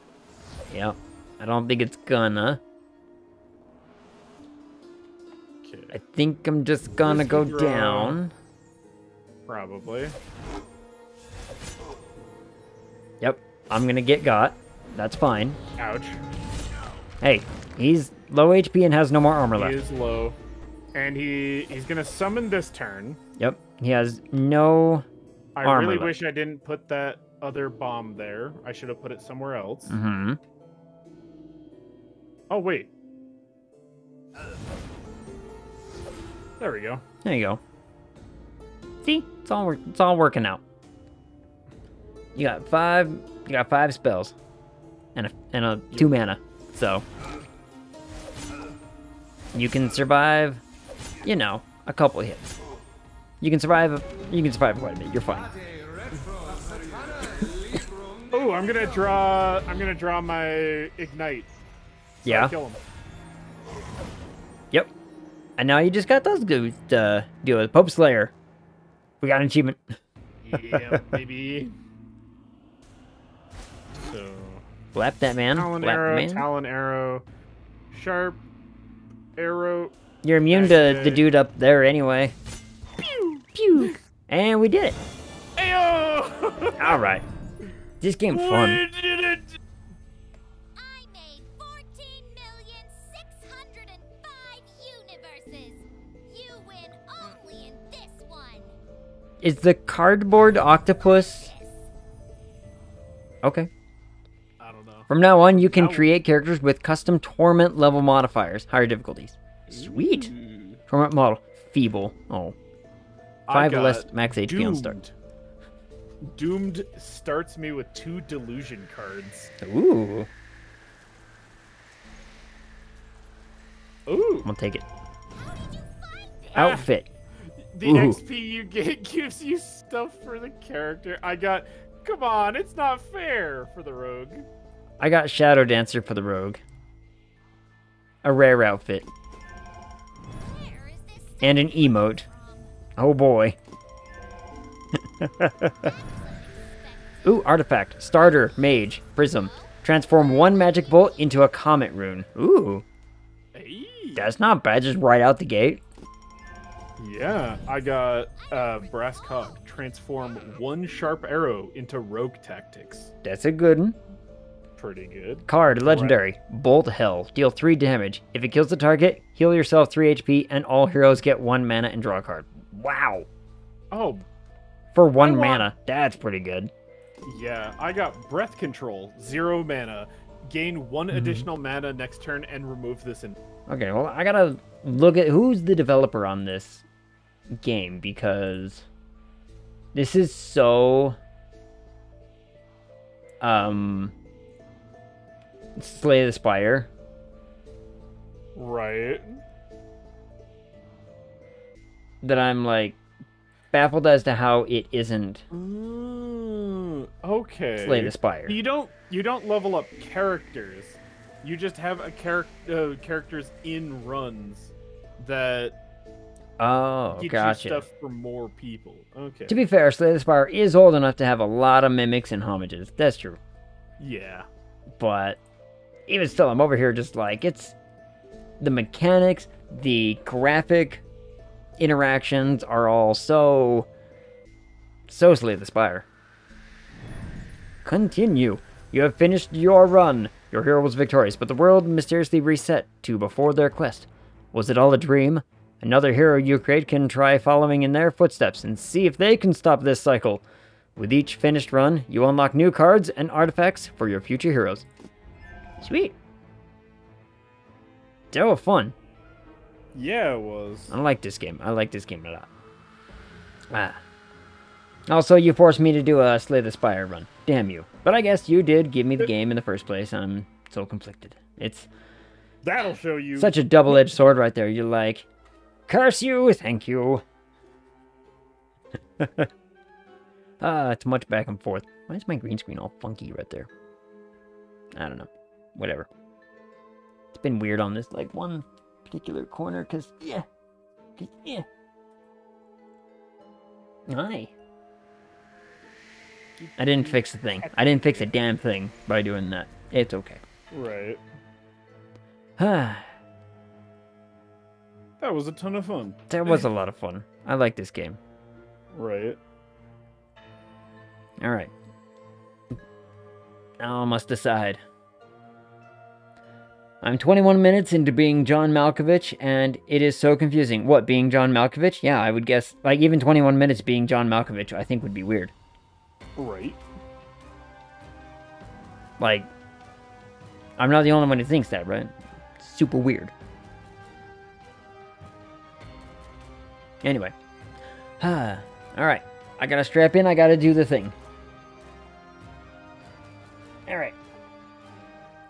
Chris, this movie is too weird. Don't respond like that. Why not?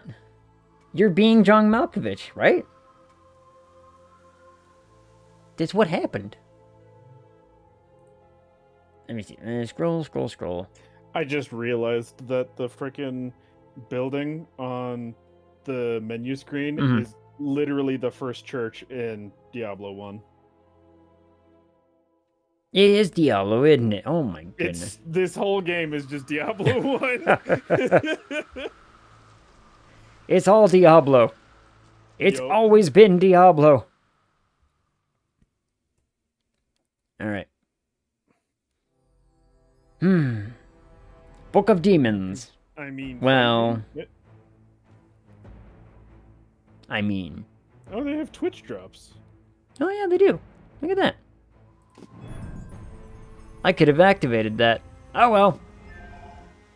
Well, Maybe next that time. sucks. It's fine. But now you people know. Yep. Now you know. Twitch drops. Maybe next time. Because I want to revisit this one. This one was fun. Alright, go talk to him. Yeah. I'm gonna go do the talk. Alright. I'm gonna kick you out. Yeah, joke's on him. I didn't have to kick him out. I just left anyway. Okay. Let me hit a button. And... Bop. There we go. Let's adjust this ever so slight. There we go. Now we go here. And I hit that. Okay. Alright. I've been putting this off for a bit. But we're finally doing this. Don't worry. It's going to be great. I don't know if Chris is still in the chat, but strap in. I'm going to tell you all a story. It's a good story. All starts back in 2006. Long-ass time ago, okay?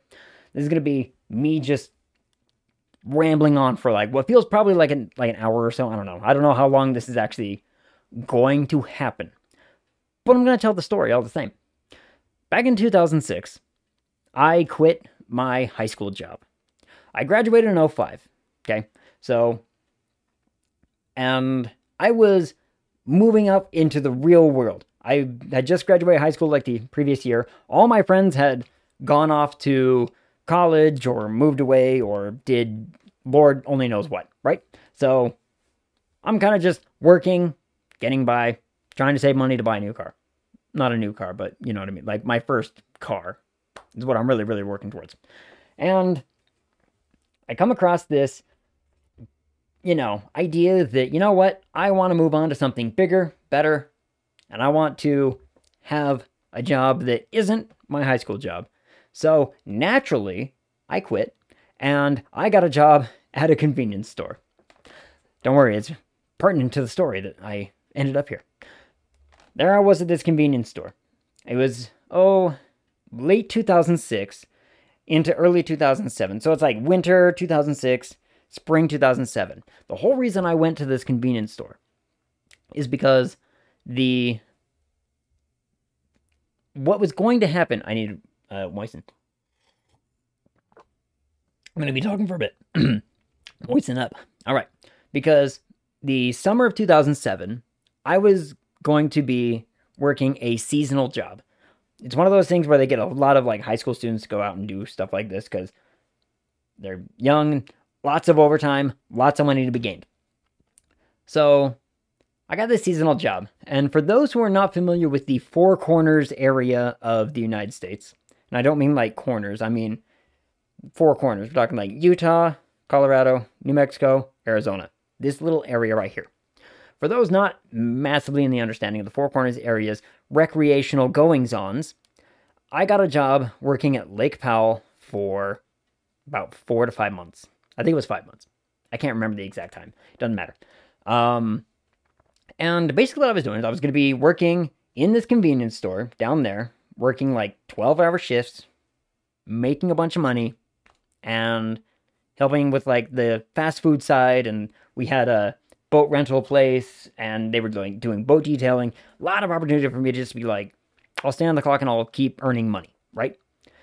This place is the absolute boom of the time. 2007 was that big old recession. And for those who don't know what ended up happening, gas prices went way up. This is back when gas was like $2 and like, a couple cents a gallon. It was great. And then the recession hits, and all of a sudden, it's like barely over, it's like $2.50, almost $3 sometimes, and everyone's freaking out because it's terrible. It did go back down later on. Don't worry about that. It's back up again. But down in Lake Powell, we were charging $6 a gallon because rich people with boats were paying out the wazoo. So we were making money hand over fist, and we didn't care. So I spent a summer doing this. And then during this summer, you would think that, going to this big old recreational park. By the way, for anyone who doesn't know what Lake Powell is, imagine big old canyon, okay? Big ass canyon. I gotta change the category real fast while I'm thinking about it. Think big old canyon and fill it with water. We're talking like high jumping, boating, houseboats, camping, all kinds of really cool stuff out in the middle of the desert on this massive ass lake that's like miles and miles long. It's a really, really cool spot. If you've never been, take the chance. Who knows? Who knows? So anyway, you would think that being at this really, really cool place for, a big old long summer would lead to all kinds of really fun recreational opportunities. Well, I worked like 4 days a week, had 3 days off, sometimes, if I didn't want to keep working. And the first couple weeks be like, yeah, we got like 3-day weekends. Let's take the boat out. Let's take the jet skis. Let's go down to the lake and we'll do some camping. We'll do hiking. We'll go shooting. We'll go four-wheeling. We'll do all this cool stuff. And let me tell you, 2 months into my 5-month run, I got bored. I got bored with the outdoors and all of its boring recreational whatevers. And so I ended up playing just a ton of video games. I had a PS2 at the time. Guitar Hero was still like fairly new, like a couple years old or whatever. So I played a bunch of that. I played Dragon Quest. I watched a ton of movies. This is at a time when like Hollywood Video was a thing. For anyone who doesn't remember what Hollywood Video is, you would go in and you would rent DVDs and it was terrible. But every once in a while, you would go to their Hollywood Video store and they would have this big old bin full of DVDs. They're like $2, $3, what have you. So we would go down and bring like $15, buy like 5 movies and watch them out through the week and see how terrible they are. And let me tell you, there's some bad ones. There's a reason they're in the budget bin. Anyway, so I'm filling my time with stuff like this. Another about, month goes by and I'm bored again. Because I've played through an entire Dragon Quest game during that month because there's nothing else to do. I'm getting bored with all the other stuff. And I start getting my reader on. I start reading mass amounts of books. Okay? Now, I've always been a, big old nerd, and especially a book nerd. Like, middle school, I was reading Michael Crichton, J.R.R. Tolkien, all kinds of fun stuff. And I really, really wanted to get, my fantasy on this summer. So I picked up a book called Wizard's First Rule. I read it. It was pretty good. I picked up the next one. It was terrible. I never read it again. I picked up things like Elantris. I picked up things like some of the Dragonlance books. I picked up stuff from R.A. Salvatore. I picked up stuff from Robert Jordan. I read Wheel of Time. Massive amounts. A thought just occurred. You finished high school when I was 4. I am now 21. Yep, I'm old. Anyway. So there I was, reading books like mad because I had nothing else to do. I think during those last 2 months, I read, at the very least, 20 books. Because I know I read Elantris, Wizards, second book, 1, 2, 3 Dragonlance, and 1, 2, 3, 4, 5, 6, 7, and 1, 2, 3, 4, 5, 6. Yep, just shy of 20 books in the space of 2 months. I think I read 17. I'm having flashbacks. I'm not sure if this feeling is nostalgia or PTSD. It's one of the two. Bound to be. So, huge book nerd, right? I consumed so much fantasy nonsense over that summer. It was awesome. And then the summer ends. Winter of 2007 hits. I move back home. And I am now working back at the gas station that I started with. And spring comes along, and they start talking Big Esper Chem. Yeah. Wow. Let me see if I can get to just a little bit. There we go. And spring comes along, and what ends up happening is they start talking to me again about, hey, do you want to go back to that gas station for the summer? I mean, I came back home with a bunch of money, right? I put a down payment on a car because of this job. It was pretty nice. And I told them I wasn't feeling it. I was bored. Sorry, didn't mean to interrupt. Sounds like a serious topic. No, Booth God, come hang out. I'm telling a story. It's a great story. It's a good story. Back in 2007, it'll transpire. You'll catch it. Anyway, let me pull this up. There we go. So, 2008. We're in 2008. Very beginning of 2008. Now. And spring comes along, spring passes, summer hits, and I've just been working at this gas station just bored out of my goddamn mind, right? I mean, I'm looking for other jobs, I'm looking for other stuff, and to give you kind of like a quick impression of the kind of convenience store I was working in. Imagine one of those like towns just out of the way of the city. These gas stations always have like a weird names, like, I don't know, Dick's Pug and Glug, I don't know. That wasn't the name, by the way. But there's always these weird names attached to these like out of the way gas stations in smaller towns, or towns that used to be small but are now bigger because they just lasted the test of time. It was one of those.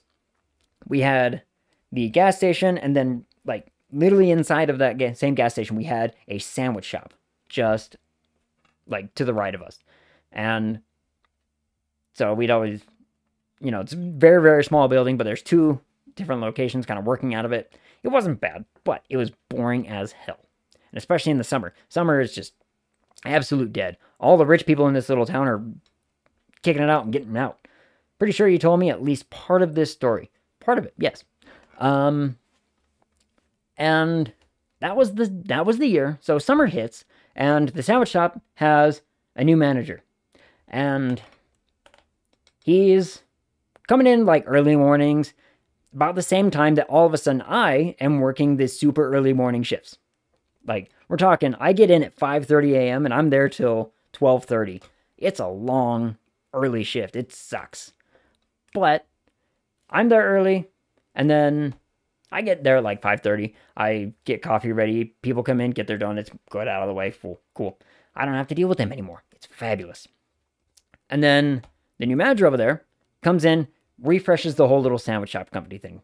And he's coming in like at, I want to say it was like 7 a.m., starts like baking the bread, getting everything like ready for the day, because this is a sandwich shop in a town like this. After like 3 o'clock, 3 high school kids come in and run the place until closing time. And so he's like, I'll come in at 7, I'll prep everything, and then I'll get out and have like his whole day. It was great. And inevitably what ends up happening is we end up just chatting it up because there's nothing else to do. Let me tell you how the early morning kind of schedule in a gas station like this works. It's a kind of a reverse bell curve. So early morning, everyone's coming in. Get your soda, get your coffee, get your donut. Cool. It's really busy in the morning, and then between the hours of about that 7 or 8 a.m. until 11:30, nothing. 11:30 hits and everyone's getting lunch. Fabulous. They're all out getting lunch. So now they're coming back. And in that like 7 to 8 or hour, like 7 a.m. to 8 a.m. all the way till about 11, I've got pretty much nothing to do. It's really, really boring. And so me and the manager just start talking. His name is Scott. And we just ended up kicking it off because turns out Scott is huge into fantasy books too. Fabulous. Scott's big into video games. Wonderful stuff to talk about, right? Water. Ha.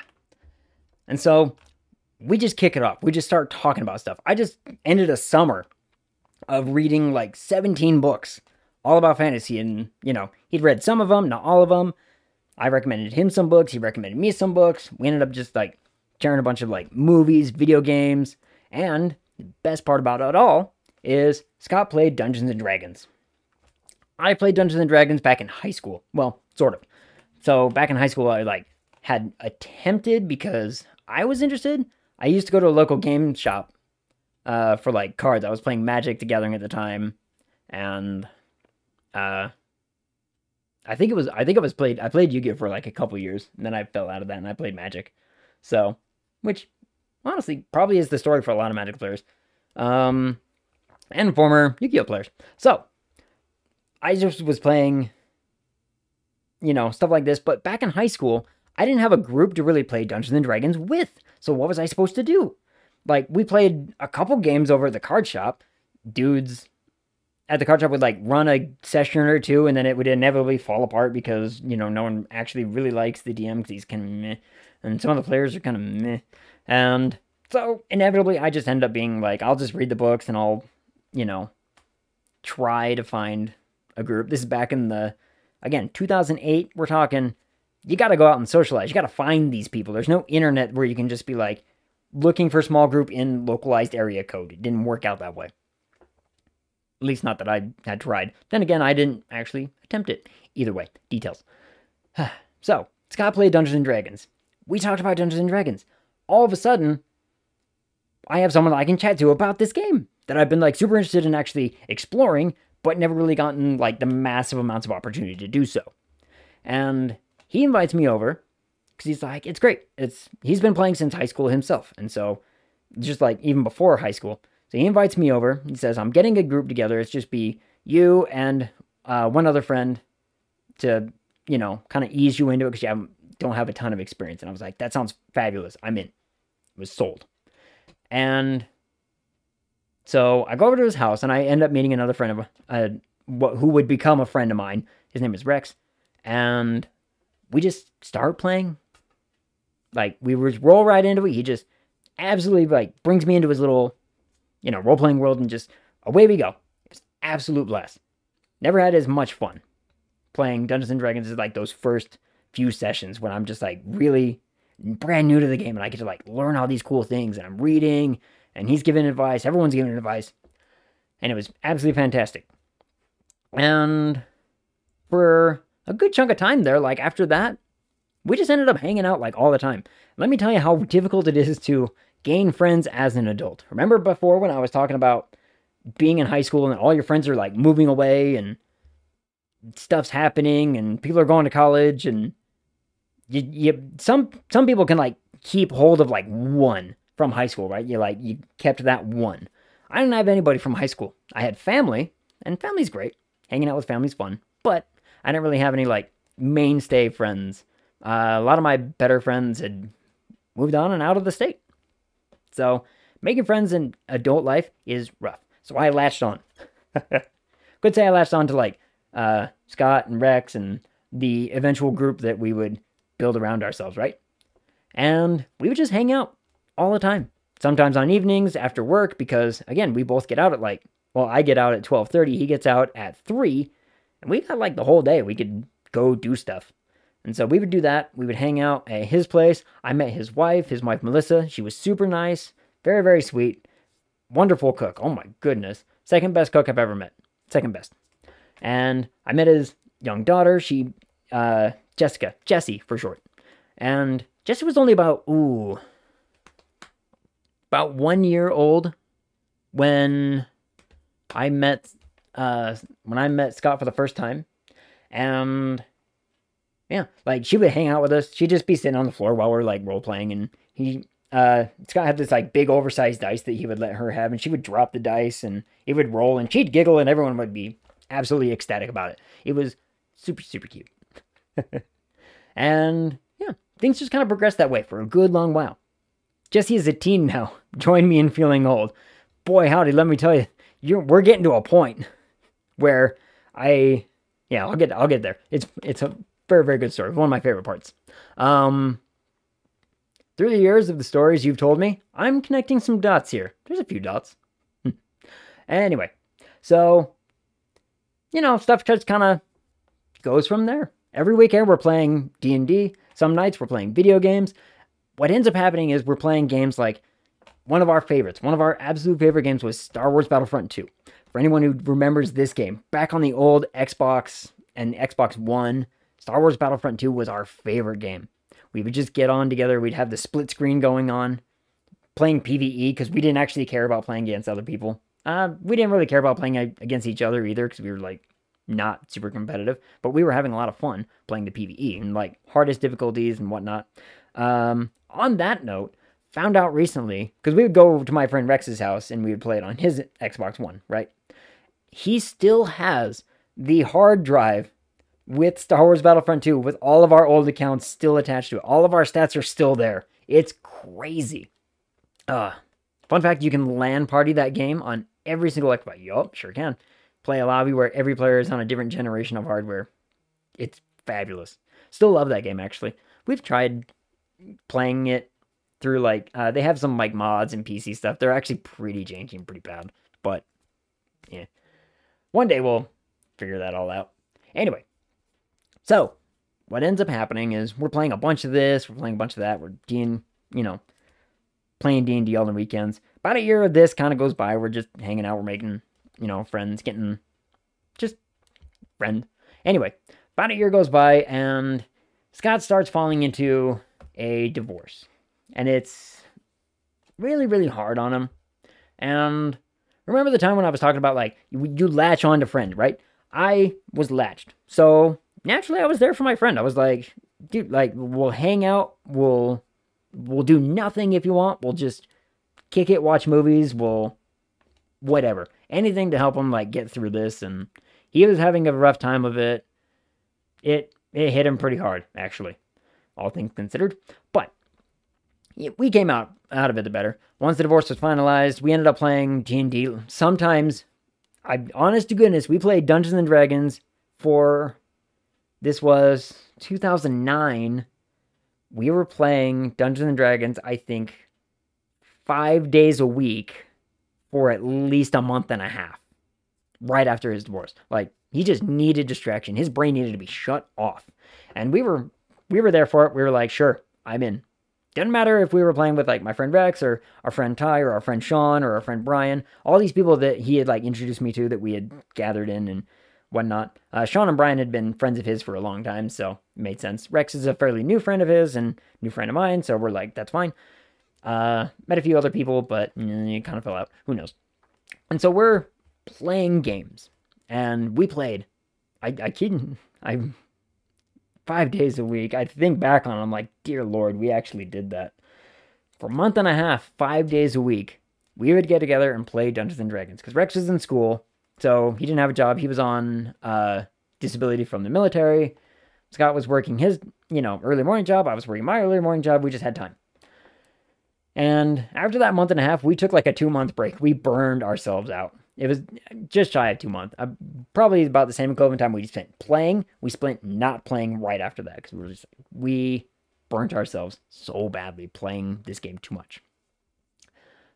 Luckily for us, right around this time, Halo was big on our list. Ooh, 30 of 42 days of D&D. Sounds amazing for the first week, then suffering for the poor DM. Hey, Scott was our DM, and he was all about it. Like I said, he needed that distraction. The DM was like, he needed to not have his brain turned on. And so it was like natural. We would just be like playing. I don't think we played the same campaign the whole time either. We played like 3 or 4 different ones in that month. I think like every 2 weeks we rotated out a different one. So that was like, yeah, 3. About 3. And I think we started a 4th one. And then we kind of fell out of it. But right during this sudden lull in everything, we are playing Halo. Halo's a lot of fun. It's like late 2009, early 2010 kind of era. We're just playing it. And then, all of a sudden, one of my favorite stories is we were at his house, because he had moved back into his parents' house. His parents were living in Hawaii, so we basically had this big old house to himself. It was kind of run down, and it was being renovated, but he was like, it works for me, and we were happy. We were playing video games. We would like LAN party. We would hook up computers. July 5th, actually. I think it was 4th of July weekend. I want to say it was a Sunday. Either way, details. We found a game, and we were like, this game's only like $5. It looks kind of neat, but it's like brand new. It's in beta. It's like, it just rolled over into the beta. It used to be in the alpha. We'll give it a shot. We start playing Minecraft 4th of July weekend, 2010. And we were hooked, actually. We played this game until the late hours. I'm talking like, remember, I got to be to work at like 5:30, and all of a sudden I look at my clock, it's like 2:30 a.m. I'm not going to get home till 3, and then I got like an hour's worth of sleep, and then I got to wake up and drive half an hour to go to work. It was nuts. And we're playing Minecraft constantly. Minecraft ended up being a staple game for us for a very, very long time. All the way up until about, just pre-COVID years, we were playing Minecraft. July 4th is Sunday. Might be that very day. It very well could be. All I knew was that it was that weekend, because like it had just released like the week before or something to that effect. And I want to say it was 4th because I remember actively missing out on festivities because we didn't want to go out and do fireworks. We didn't want to go out and barbecue. We just wanted to like hang out. And that was fine. So we ended up playing a bunch of Minecraft. We played all kinds of video games. He introduced me to the Total War games, which he was very good at the Total War games. I'm still pretty shit at them. I'm terrible at them, actually. More water. Sorry. And so, we're playing a bunch of games. We played Total War. We're playing... Oh, what did we play back then? We played CSGO. We played Dota. We played some Dota, like the original Dota. We played a lot of StarCraft. StarCraft was fun for us. We played that a lot. Eventually what ends up happening is we start elevating ourselves towards, we're playing like Magic the Gathering in like person again. What we would do for Magic the Gathering is, our friend Brian, I mentioned him a little bit earlier, his brother is like huge into Magic. And so every time a new set would come out, he would buy a box and we would open it up and we would just play with the cards. And then he would take all the cards and sell them because we didn't actually want to like buy anything. We were just like, we just want to play. And he would buy them because he's like a buyer and a reseller, and he liked playing the game. So it made sense that we would just be like, we just want to like hang out for the weekend. Cool? Cool. Fabulous. And we would take like 2 days, play some Magic, hand over the cards, and just get our fix for a while. And we did this for every set, all the way up until I think the most recent one with the D&D release. Not the most recent. We did play the Dungeons & Dragons one. And it was a whole lot of fun. But yeah, every time a new set comes out, that's what we would do. We just buy a box, hang out for like the space of a day, get food, stuff like that. Absolute blast. Years and years of that. Video games. Insurgency was one of our favorite games. We loved playing Insurgency. Insurgency Sandstorm. We liked the tactical stuff. We played Arma. We played Holdfast. Holdfast was an absolute blast. We played all kinds of these games. These were some of our favorite games. Skyrim was another really fun one. There were times where, because we had one computer at Scott's house, and we had another that was at Scott's house that was his. And what we would do is we would end up just playing like Skyrim at the same time, because we're like, Skyrim sounds like fun to play. We can't play a multiplayer, but we can play it and we can just hang out, right? And it would just be fun. We would try to make our character specifically towards like a role-playing aspect. Like what would our character logically do in a situation? We can't just run into the forest or anything. Like, okay, I would naturally follow the road. We didn't fast travel ever through Skyrim. Oh, lordy. That was a time. Oh. Anyway, another one of our favorite pastimes was food and board games. We would love to get together and play like food and board games. All of our friends would get together. We had, like, sometimes we'd have a few people, but every time we like role played, we would get food and go hang out with friends, Brian and Sean, and eventually we have Nate, Cammy, two of our other very great friends. I've got Ken, I've got Steve. We've got lots of people, right? We've got Ty. All these people we're getting this circle made. We've got this clump of us, this cluster of just nerds, gamers, and we'd go get food, we'd role play, we'd play board games, what have you. Weekend after weekend, this continued for all the years. And then Scott moved out. We went to Springville. We continued to play games. We'd just hang out and whatnot. And then he moved again to an apartment building like 2 streets over. It was kind of funny. But he was like, the apartment's cheaper than the mortgage, oddly enough. And he made a bunch of money on the house because it happened to be in one of those areas that was like growing at the time. And so he was able to just like offload his house because he bought it for like $350, resold it for $450, and just walked away with a pocket of money by literally just living in it for 2 years. We're like, oh, sweet. Then we played a bunch of board games. We would get together, we'd like make food, we'd bring over like wine and like snacks, and we'd hang out, and we'd play board games. Some of our, we played a lot of, Settlers. We played Small World. We got to a point where we were trying to find games that we just had never really played. And so we would just bring in a new game. We would go to local gaming shops and find one that was like on sale or something, and we would just bring it back and we would just play. Just for the giggles. And to see if we could like learn a new game. We had a few really, really fun ones. Small World was a really, really big one for us for a good chunk of time there. We liked that one. That one was very, very fun. And painting. Miniature painting was a big pastime for us, and especially this time frame. So, because we'd always like hobby painted like our like little figures and everything for when we were playing Dungeons & Dragons, but we fell out of the having like actual boards and maps with figures for Dungeons & Dragons a long time ago. Because we found a new system that wasn't Dungeons & Dragons, and it was like grittier and more visceral, and we liked the reality of it, or the more closer to like attempt at reality. Like lower hit points, bullets actually hurt, healing takes a goddamn year. It was nuts. And so we liked, got away from the having miniatures around. I got something in my eye. Hold up. I got like a sand in my eye? What's going on? Anyway, whatever. We got back into painting because we just had time on our hands where I would just drive down there and we'd hang out and have nothing to do. It'd just be the two of us. We'd be like, let's just, put a TV show on Netflix and paint for like 3 hours. And it was fun. It was great. I've got some of them around. I don't think any here, though.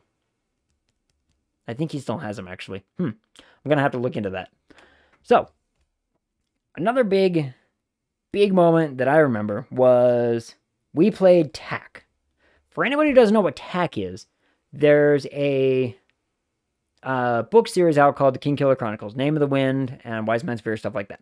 And in it, they talk about a game called TAC. Well, the books were so popular that some game developers, some like board game makers, they latched onto it. They thought it was cool. So they made a game called TAC, and they made up the rules, and they played it.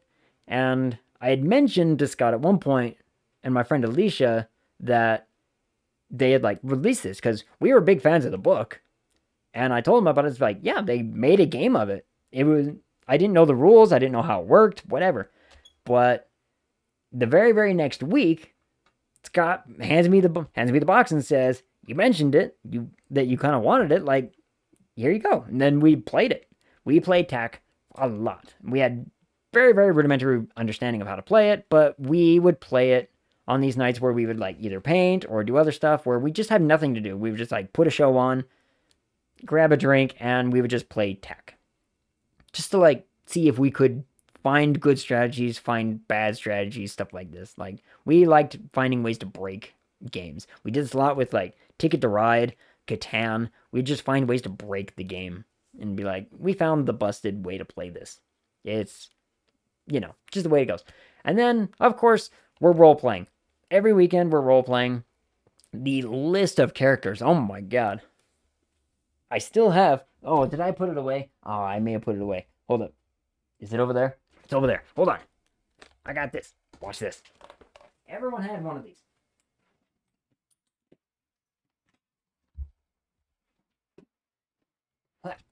Aha! Oh, yeah, spit with that. Okay, I'm back. Everyone had one of these. The gamer binder. Oh my goodness. I've got sheets in here. Boy, howdy. We're talking like stacks of paper here. I'm thinking I can get this. Ha. Look at this. Characters. Bam. There's some fun stuff in here too. Hold on. I'm actually gonna rummage through this while I'm talking. So, ooh, I remember this character. Some of these are fun. I got years of history here. We're talking like, when I say we played Dungeons and Dragons, we played. Like I said, you're talking like that's a fat stack of notes, of characters, of little worksheets that we worked up because we were big into making our own systems. We liked changing the rules, adjusting things, playing it. Let me grab that. There we go.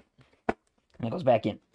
Every gamer has one of these in some capacity, right? Everyone has their binder of their characters. This is mine. Bam. Still got a few in there. We've mostly moved to electronic in the most recent years. We play a lot on Roll20. We play... we've done like... We've worked it so we basically just transferred over player character sheets over to Excel sheets, and we were just like, we'll just play it like this. Because COVID happened. COVID happened 2019. We're, all of this stuff happening over the course of years. Oh, one of my favorite stories, before I keep going. So, remember Ilsitor mentioned something about like, how Jesse's a teen now? Yeah. There was a moment.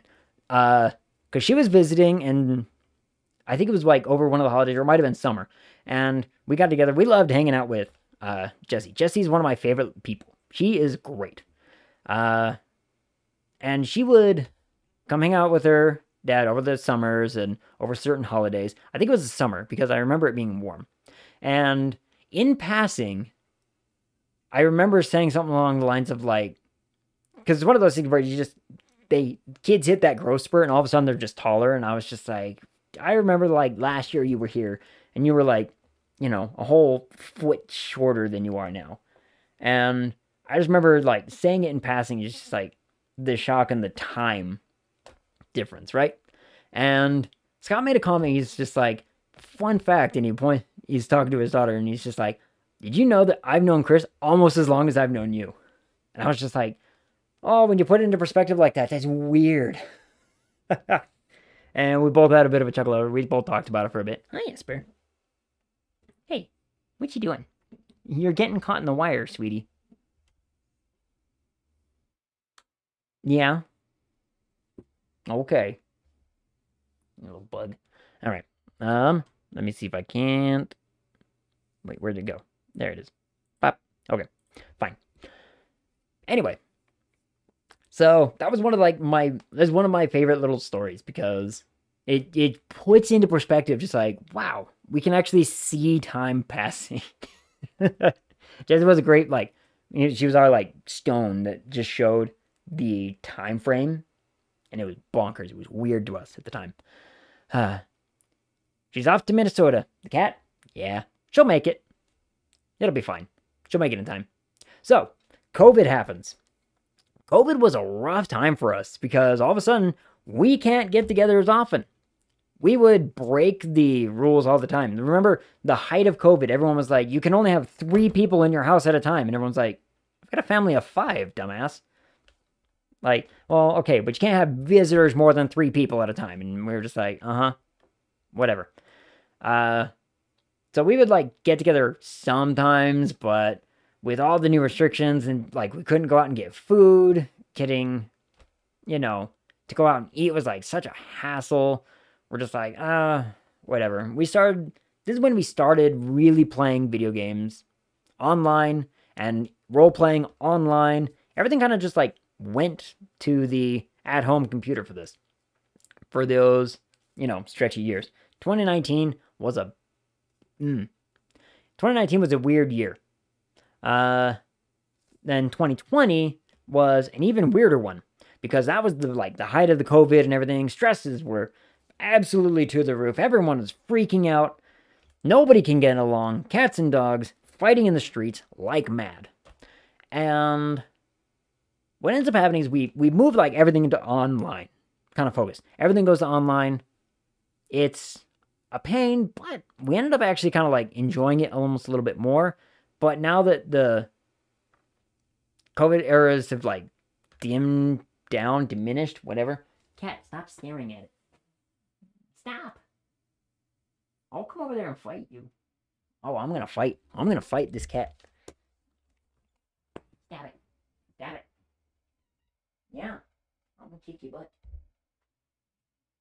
There you go.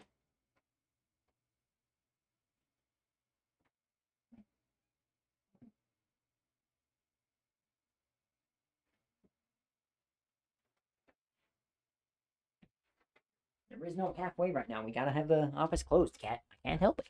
Can't help it. COVID became a household issue in April 2020.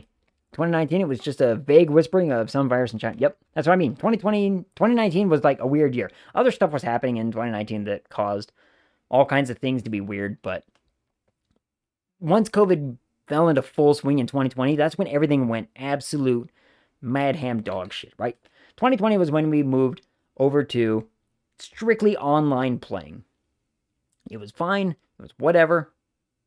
We made do. And what ends up happening is we just, we played almost too much again. We got to that point where we were playing too often. Scott had started going through some medical stuff, 2019. We'll go back to 2019 a little bit. My friend Scott started going through some weird medical stuff, he can't sleep right. He's got these chest pains and his, he gets the acid reflux really, really, really badly. To help soothe that, he would just take medications, and it was really hard on him, and he just couldn't sleep well. That 2019 was rough, but he started working remotely, and so he was able to try to get a really good grip on it. It worked out okay. But apart from that, socially speaking, 2020 sucked ass, right? We couldn't get together, we couldn't hang out, we couldn't go get food. We're playing video games as often as we can. We're role-playing online. Everything's kind of working itself out. But honestly, 2020 changed the way that me and all my group really changed the way we game. So we were like, oh, kind of whatever. And then 2021 comes around, and I started streaming. No. I started streaming in 2022. I can't remember. Fuck it, don't care. No, 2022 was when I celebrated my first 1-year anniversary. So it was 2021. Holy. Yeah, because this year is going to be 2 years. Holy shit. So 2021, I started streaming just to like, I needed to play video games and I needed to get through them. Because we were, you know, playing video games, the same video games all the time with our friend group. And that's fine. We were playing with our friends. We had, I mentioned our friends Nate, Cammy, Chris. We had Rex. We had Steve. We had all these people. And every once in a while we play video games. We get together. We still roleplay. Stuff like that. It's still fun. 2021 I start streaming. My schedule gets locked up. I'm busy all the time. It kind of sucks. But we're making, you know, do with however we can. And 2020... because it was the end of... Oh, no, 2021, I started streaming. Holy fuck, I keep doing that. 2021, I get a new job. 2022, I'm doing this new job, and new job sucks ass. My depression is escalated. Boy, howdy. And I'm, like, super busy all the time. I'm working long-ass hours. We're only getting together on weekends now. We've dumbed down our gaming sessions to, like, twice a month. And so, it's making it, like, more and more difficult to, like, hang out with friends and do other stuff, but I'm still, like, I'm making time to go down and hang out with my friends and in person, because there's something about hanging out in person as opposed to just, like, online. There's a difference, right? Especially with with people that you've known for a long ass time. Like, we would go down and visit our friends Nate and Cammy, and we would hang out at their place. We would make food or just, like, do a movie night or something. We would try to keep our semblance of normality throughout that 2020 and 2021 series of years. And all kinds of things are going on. And then, what was it? Everything's like just absolute madhouse, right? We're start not gaming near as much again. Sometimes we're only gaming like once a month. Everyone's super okay with like rescheduling. Everyone's just busy. Adulting sucks, everybody. Adulting can kiss my ass. But, gotta do it. Gotta make do how you can. And it was... Oh. I remember the date. Don't worry. Facts. Amen. It was... What was it? It was February 5th. Just a few months ago, right? I ended up, like, texting my friend. I ended up texting Scott, like, a meme. And I just didn't hear back from him. I was, like, baffled. Because normally, like, he gets a little reclusive and I don't hear from him for a few hours. But I don't hear from him for, like, 24 hours. I'm like, is something wrong? Is everything okay? I ended up just, like, calling his partner, our friend Alicia.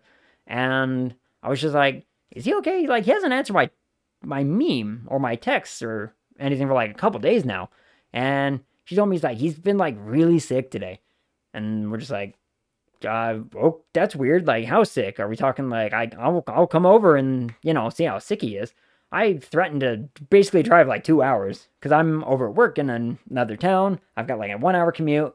And then it'd be another, like, 50 minutes to get over to his house and whatnot. And, like, I just threatened to go over. I'd be like, I'll see how sick he is. I'll kick his ass. I'll get him back in shape. Who cares? And he ends up calling me that night and just being like, appreciate the sentiment, but you don't got to come over. It's fine. Like, he's just not feeling well. Didn't want, like, put people out. He's always been that way. He never wanted to put people out. He's always been very, we'll call it, what's the opposite of self-centered in this respect? Where you're just like, you don't want to burden other people with it, right? Anyway, we ended up just chatting for like 40 minutes.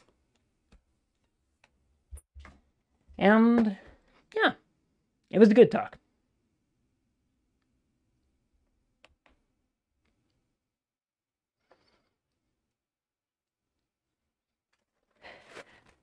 This is going to happen. Selfless, that's a good word. This is going to happen.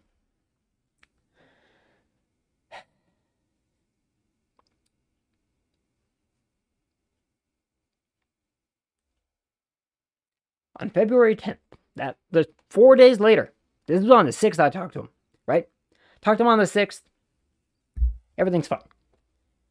February 10th, I get a text and a call from his brother Brandon telling me that Scott is in the ICU. And, hold on, I got this. I have never been like speechless for words before. Holy hell. That day, I couldn't even tell my family where I was going. I was like panicking. And I couldn't even get the words out right. I just said, I gotta go. Without question, word, or anything. I don't think I put socks on for this, actually. I grab my keys, put my shoes on, and I go. I find out where the hospital is, and I make it there. And I get there, and he's hooked up to all kinds of machines. He's got, like, tubes going in everywhere. I get there, his family's there. Again, I've known his family for, like, years at this point. So I know his dad, I know his mother, I know his brothers, I know some of his sisters. One of them I don't know so well. But I get there, and I ask Brandon, I said, tell me what you can.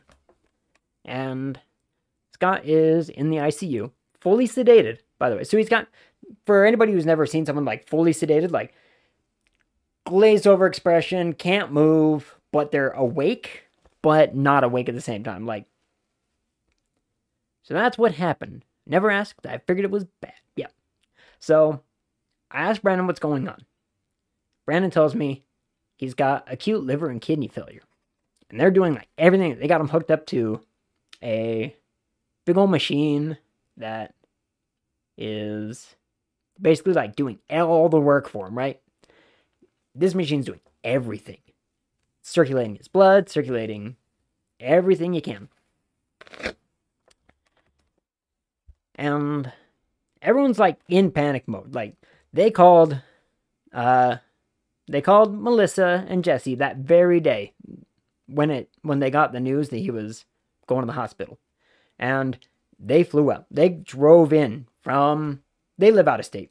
They drove in like that day, and I was like, I'll stick around because like I was there with my friend Alicia, his partner, and I waited until Jesse got there, until Melissa got there, and her new husband. I'd never actually met him. He seemed nice, but I hang out there until with the family and hear some updates, get some news, and all this other business. Jesse gets in.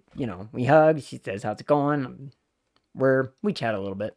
Stuff like that. But it's a big moment for her too. And we get the news that it's pretty bad, actually. So his liver basically goes into shock. We don't really know what causes it. But he'd never had liver problems before. I mean, he'd been drinking for only 7 years, actually. Only, like, for the last 7 years had he been drinking.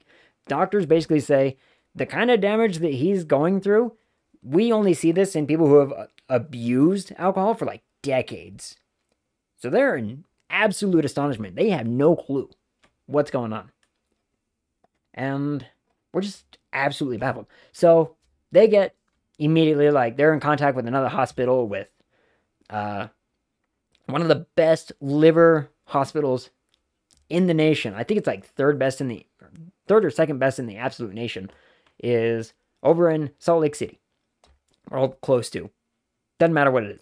Anyway, and they get in contact with them and they basically say, consult on a liver transplant.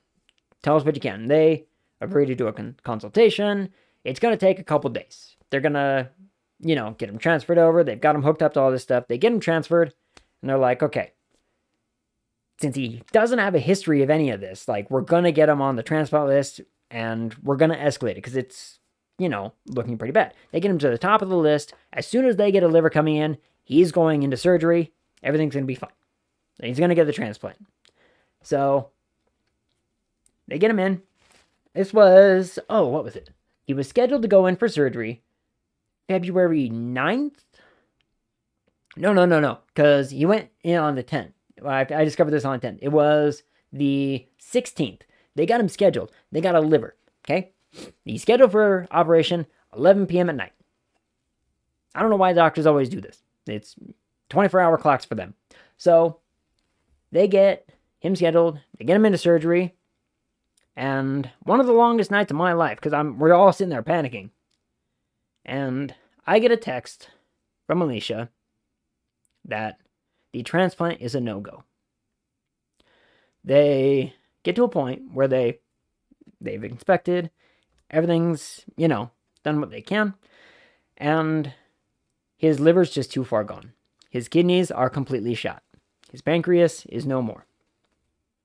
Like, best we can do is make him comfortable. And at 6 a.m. on February 17th, my best friend died.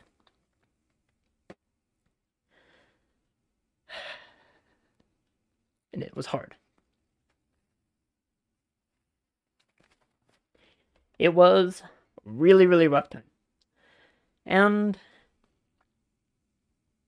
this was just like a couple weeks after I'd talked to him. If I'd known that the last time I would talk to him was that weird Monday, I wouldn't have talked to him over the phone. I would have drove out there. Knowing what I know now, I would have been like, I'm on my way. Would have drove out there. Would have done whatever I could.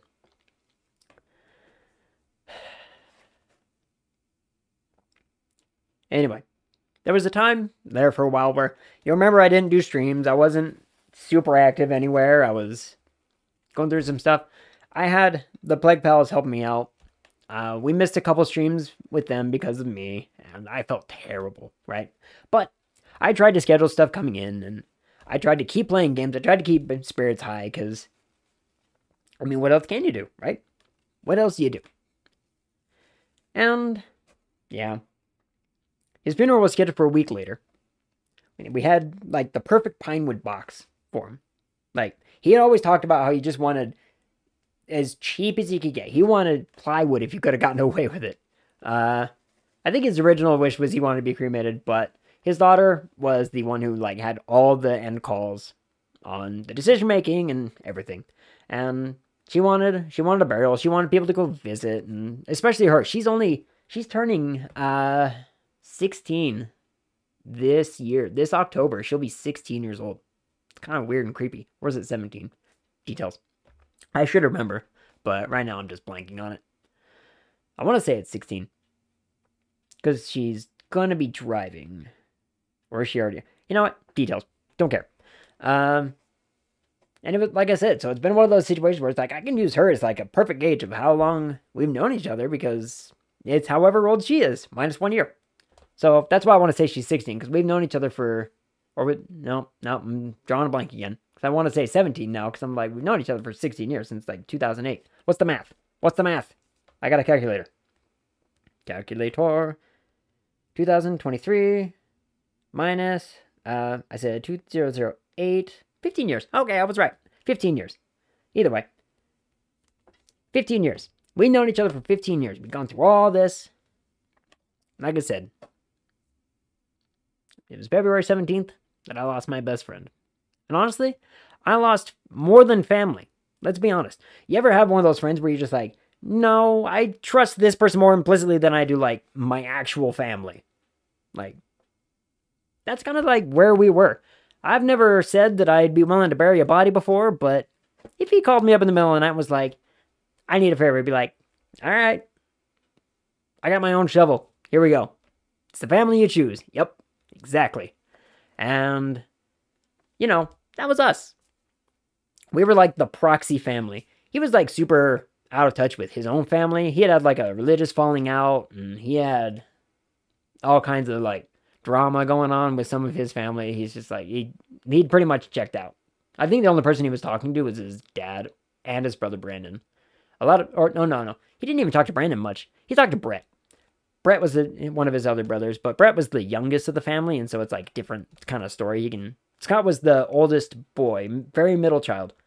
Brett was the youngest boy, and so they had enough of a disconnect to be no, we're family, we're friends, but I can still talk to him about pretty much anything kind of situation, which was nice.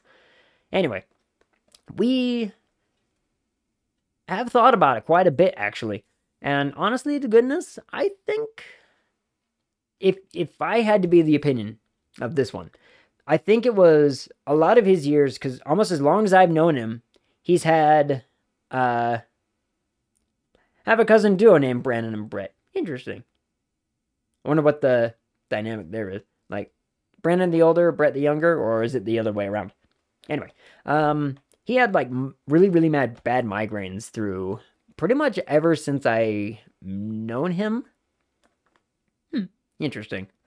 And so he was taking like Tylenol like crazy. Honest to good, I think it was the Tylenol that may have done it, because you get to that point where if you get bad migraines, you're taking too much Tylenol, and the Tylenol doesn't help, and Tylenol will rip your liver apart. So we think that might be the case, but certainly like other factors didn't help at all, and other stuff. But yeah, the funeral happens 1 week later. It was February 24th is when the funeral happened. We all get together. We got all of our friends, and the funeral was actually really, really fun. But I can't say fun, but what we ended up doing is the dress code was hoodie appropriate, because Scott was always seen walking around with his hoodie and a robe. Like, because he worked from home, he worked in tech, and he was a programming, and he did networking. So he'd just walk around his house with like a robe on and a hoodie, and that was just his style. If he wasn't doing that, he's up in the mountains, like hiking and whatnot, because that's just what he did. He needed to like escape all of society. It's what he would do. He'd just run away from, go hang out in nature, build a little like campsite, and just stay for a couple days. And what ended up happening is, so the funeral happens, right? We're all there, and we have this as close to a Pinewood box as we could actually get that his family would approve of. I think any worse than his like parents would have thrown an absolute fit, but he would have preferred it, in kind of like all honesty. But it was like a pale wood, and so they brought out a bunch of markers, and everyone got to like sign stuff and say well wishes. We had displays up. Jessie like actively asked for me when at the funeral. She's just so I unironically, much of the so when we're like role playing and everything, like everyone has little nicknames for everybody, and my nickname, oddly enough, was Skinny. Don't worry, it's ironic because I'm huge, right? I'm absolutely massive and fat. And so nickname is Skinny. And so when Jessie was asking at the funeral, she's asking one of the other people around, she's like, is Skinny here yet? I want to talk to Skinny. And they're just like, who is this? Who is that? And she was like, oh, I want to, find Chris, kind of situation. She's like, she just so like second natured it, and it was hilarious. They ended up finding me, and I went and talked to Jess for a while, and I know there were a bunch of people like wanting to like talk to her and like say stuff, but she pulled me out to the side, and she's like, I don't want to deal with people right now. I just want to like talk about stuff. They had a little like diagram, like little stuff set up of all of Scott's trinkets, and she asked me to like talk about some of what they were. Some of it was like figs that he painted, some of his favorites. There was like a little chimera. There was a troll that we really, really liked. He spent hours on painting that troll, by the way. And she just asked me like what a lot of the trinkets were. Like, why were they important? Why did Alicia pick these trinkets? And I had a story for all of them. It was actually pretty fun. And we talked, hung out there at the funeral for like good 30 minutes and, whatnot. All the well wishes, all the stories. I couldn't bring myself to go stand up. Like, couldn't do it. I let the family do it. I let the family have their time, right? Like, because I have mine. I've got the memories. I've got the time.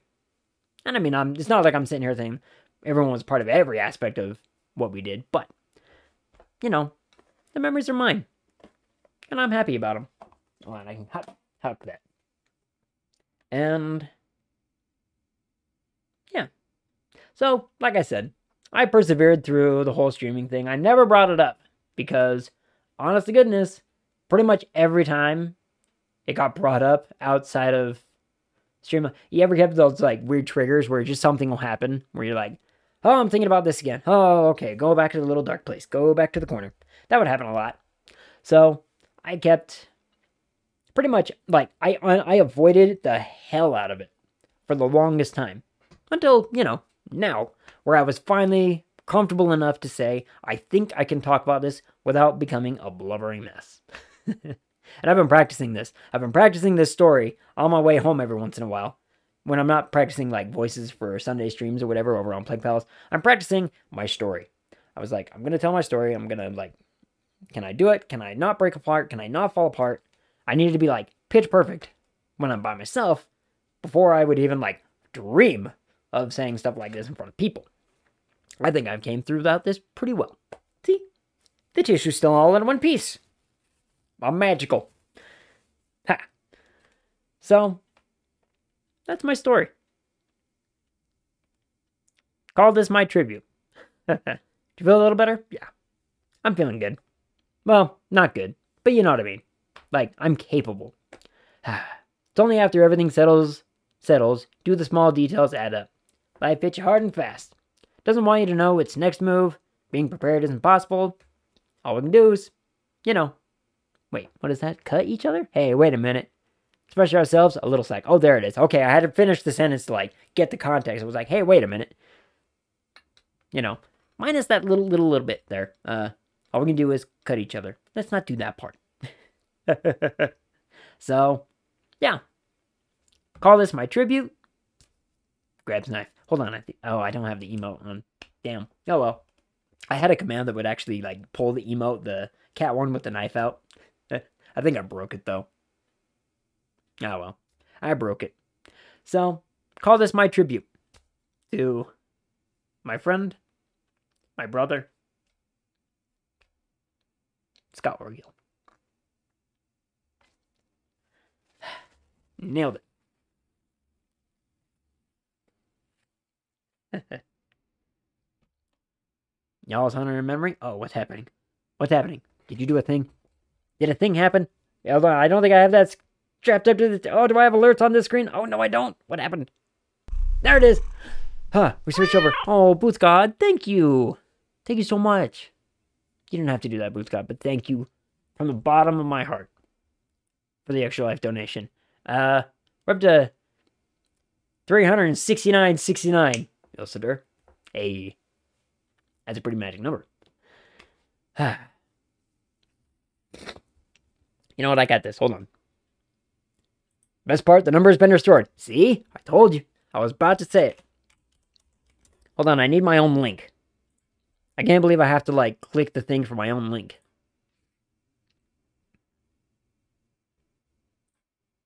Let me see. That's all I've got to give at the moment, but for everyone who has a story like that, I appreciate it, Booth God, from the absolute bottom of me. Like, I appreciate it wholeheartedly. Thank you so, so much. I'm probably going to do something, you know what? I'm going to match.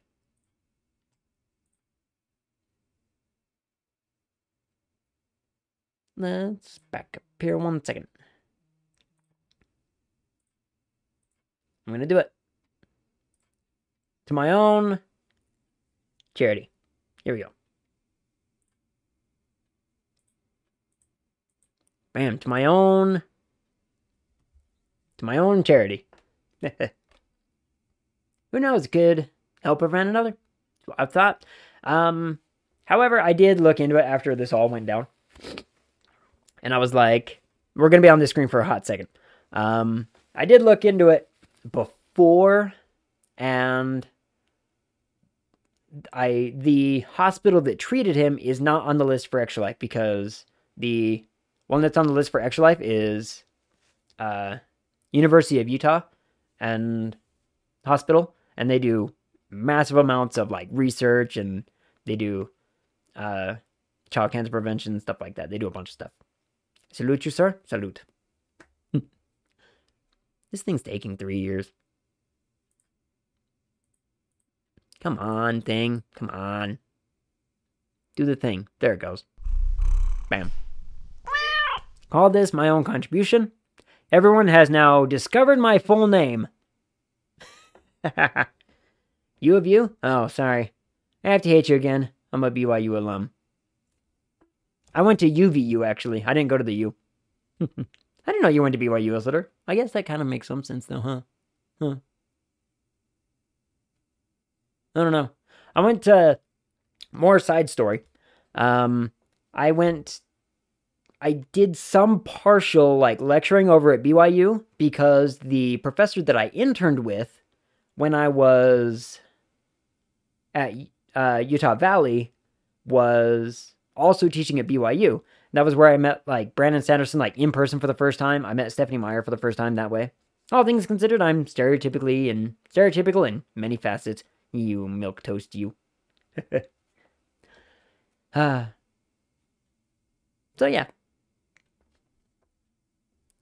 That's our story. It was a good story.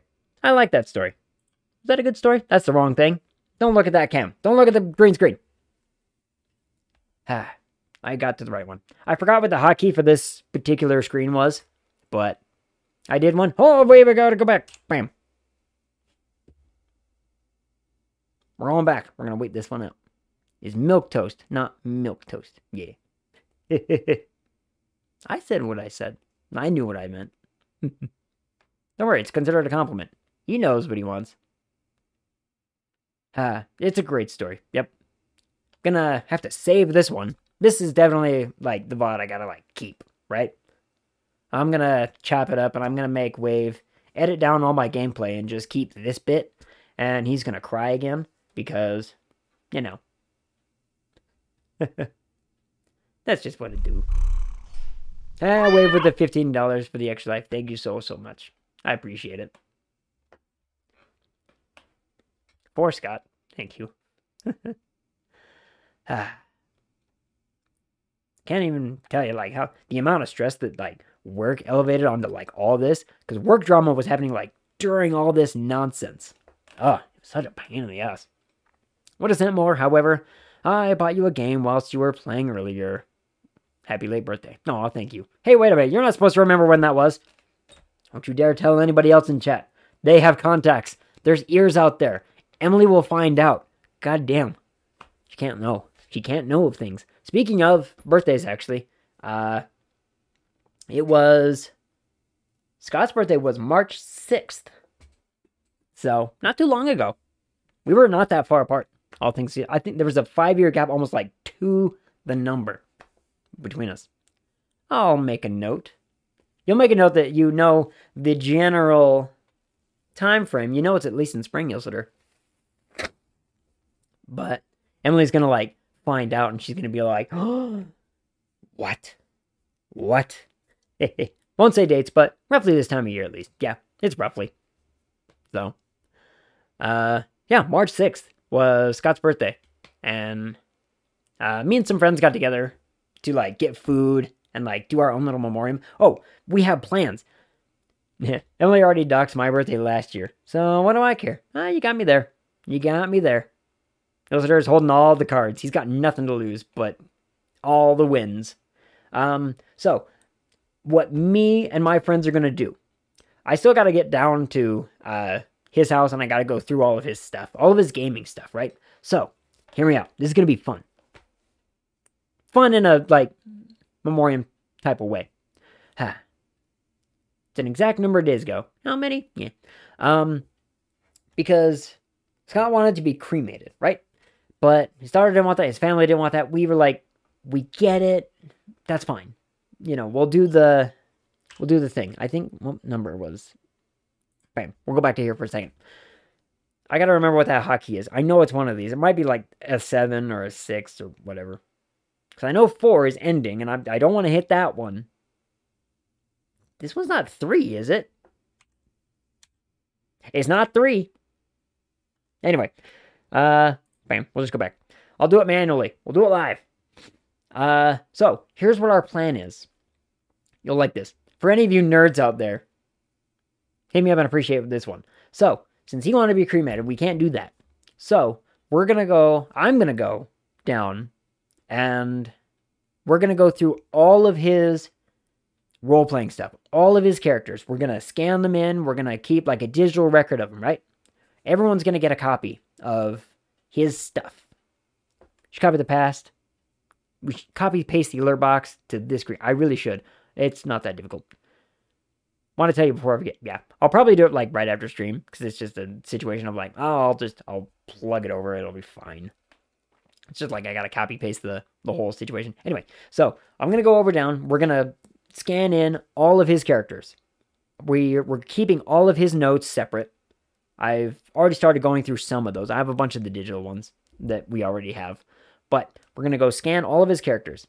We're going to print them out and distribute them to all of our friends, all of our groups. And then we're going to take all of his originals. We're going to go up to the mountains. He had a favorite spot up in the mountains where he would always hike to. They built like a little like lean-to kind of camp that they would just sleep outside in. And we're going to do a cookout. And we're going to cremate his characters. We're going to do kind of like a little Viking send-off to his characters. We're going to... All the originals are going to go. But we're going to have copies of everything. Don't worry about it. Or were we going to burn a copy? I can't remember. But and I think it's the originals. Because in our minds, it's like, this is a good send-off. Because this is all of our friends' memories. This is what we got. And we want to send it off proper. Little Viking funeral for all of his characters. It's going to be good. It'll be good. And a cookout. The food is going to be like, you know, the best part. Because that's what we would have done either way. So we would have gone up to the little like camp spot. We would have brought a stove. We would have got to cooking. And we would have made food. Because food is the best. Food connects everybody. So, that's our story. That's the thing. It's been a bit. We're talking...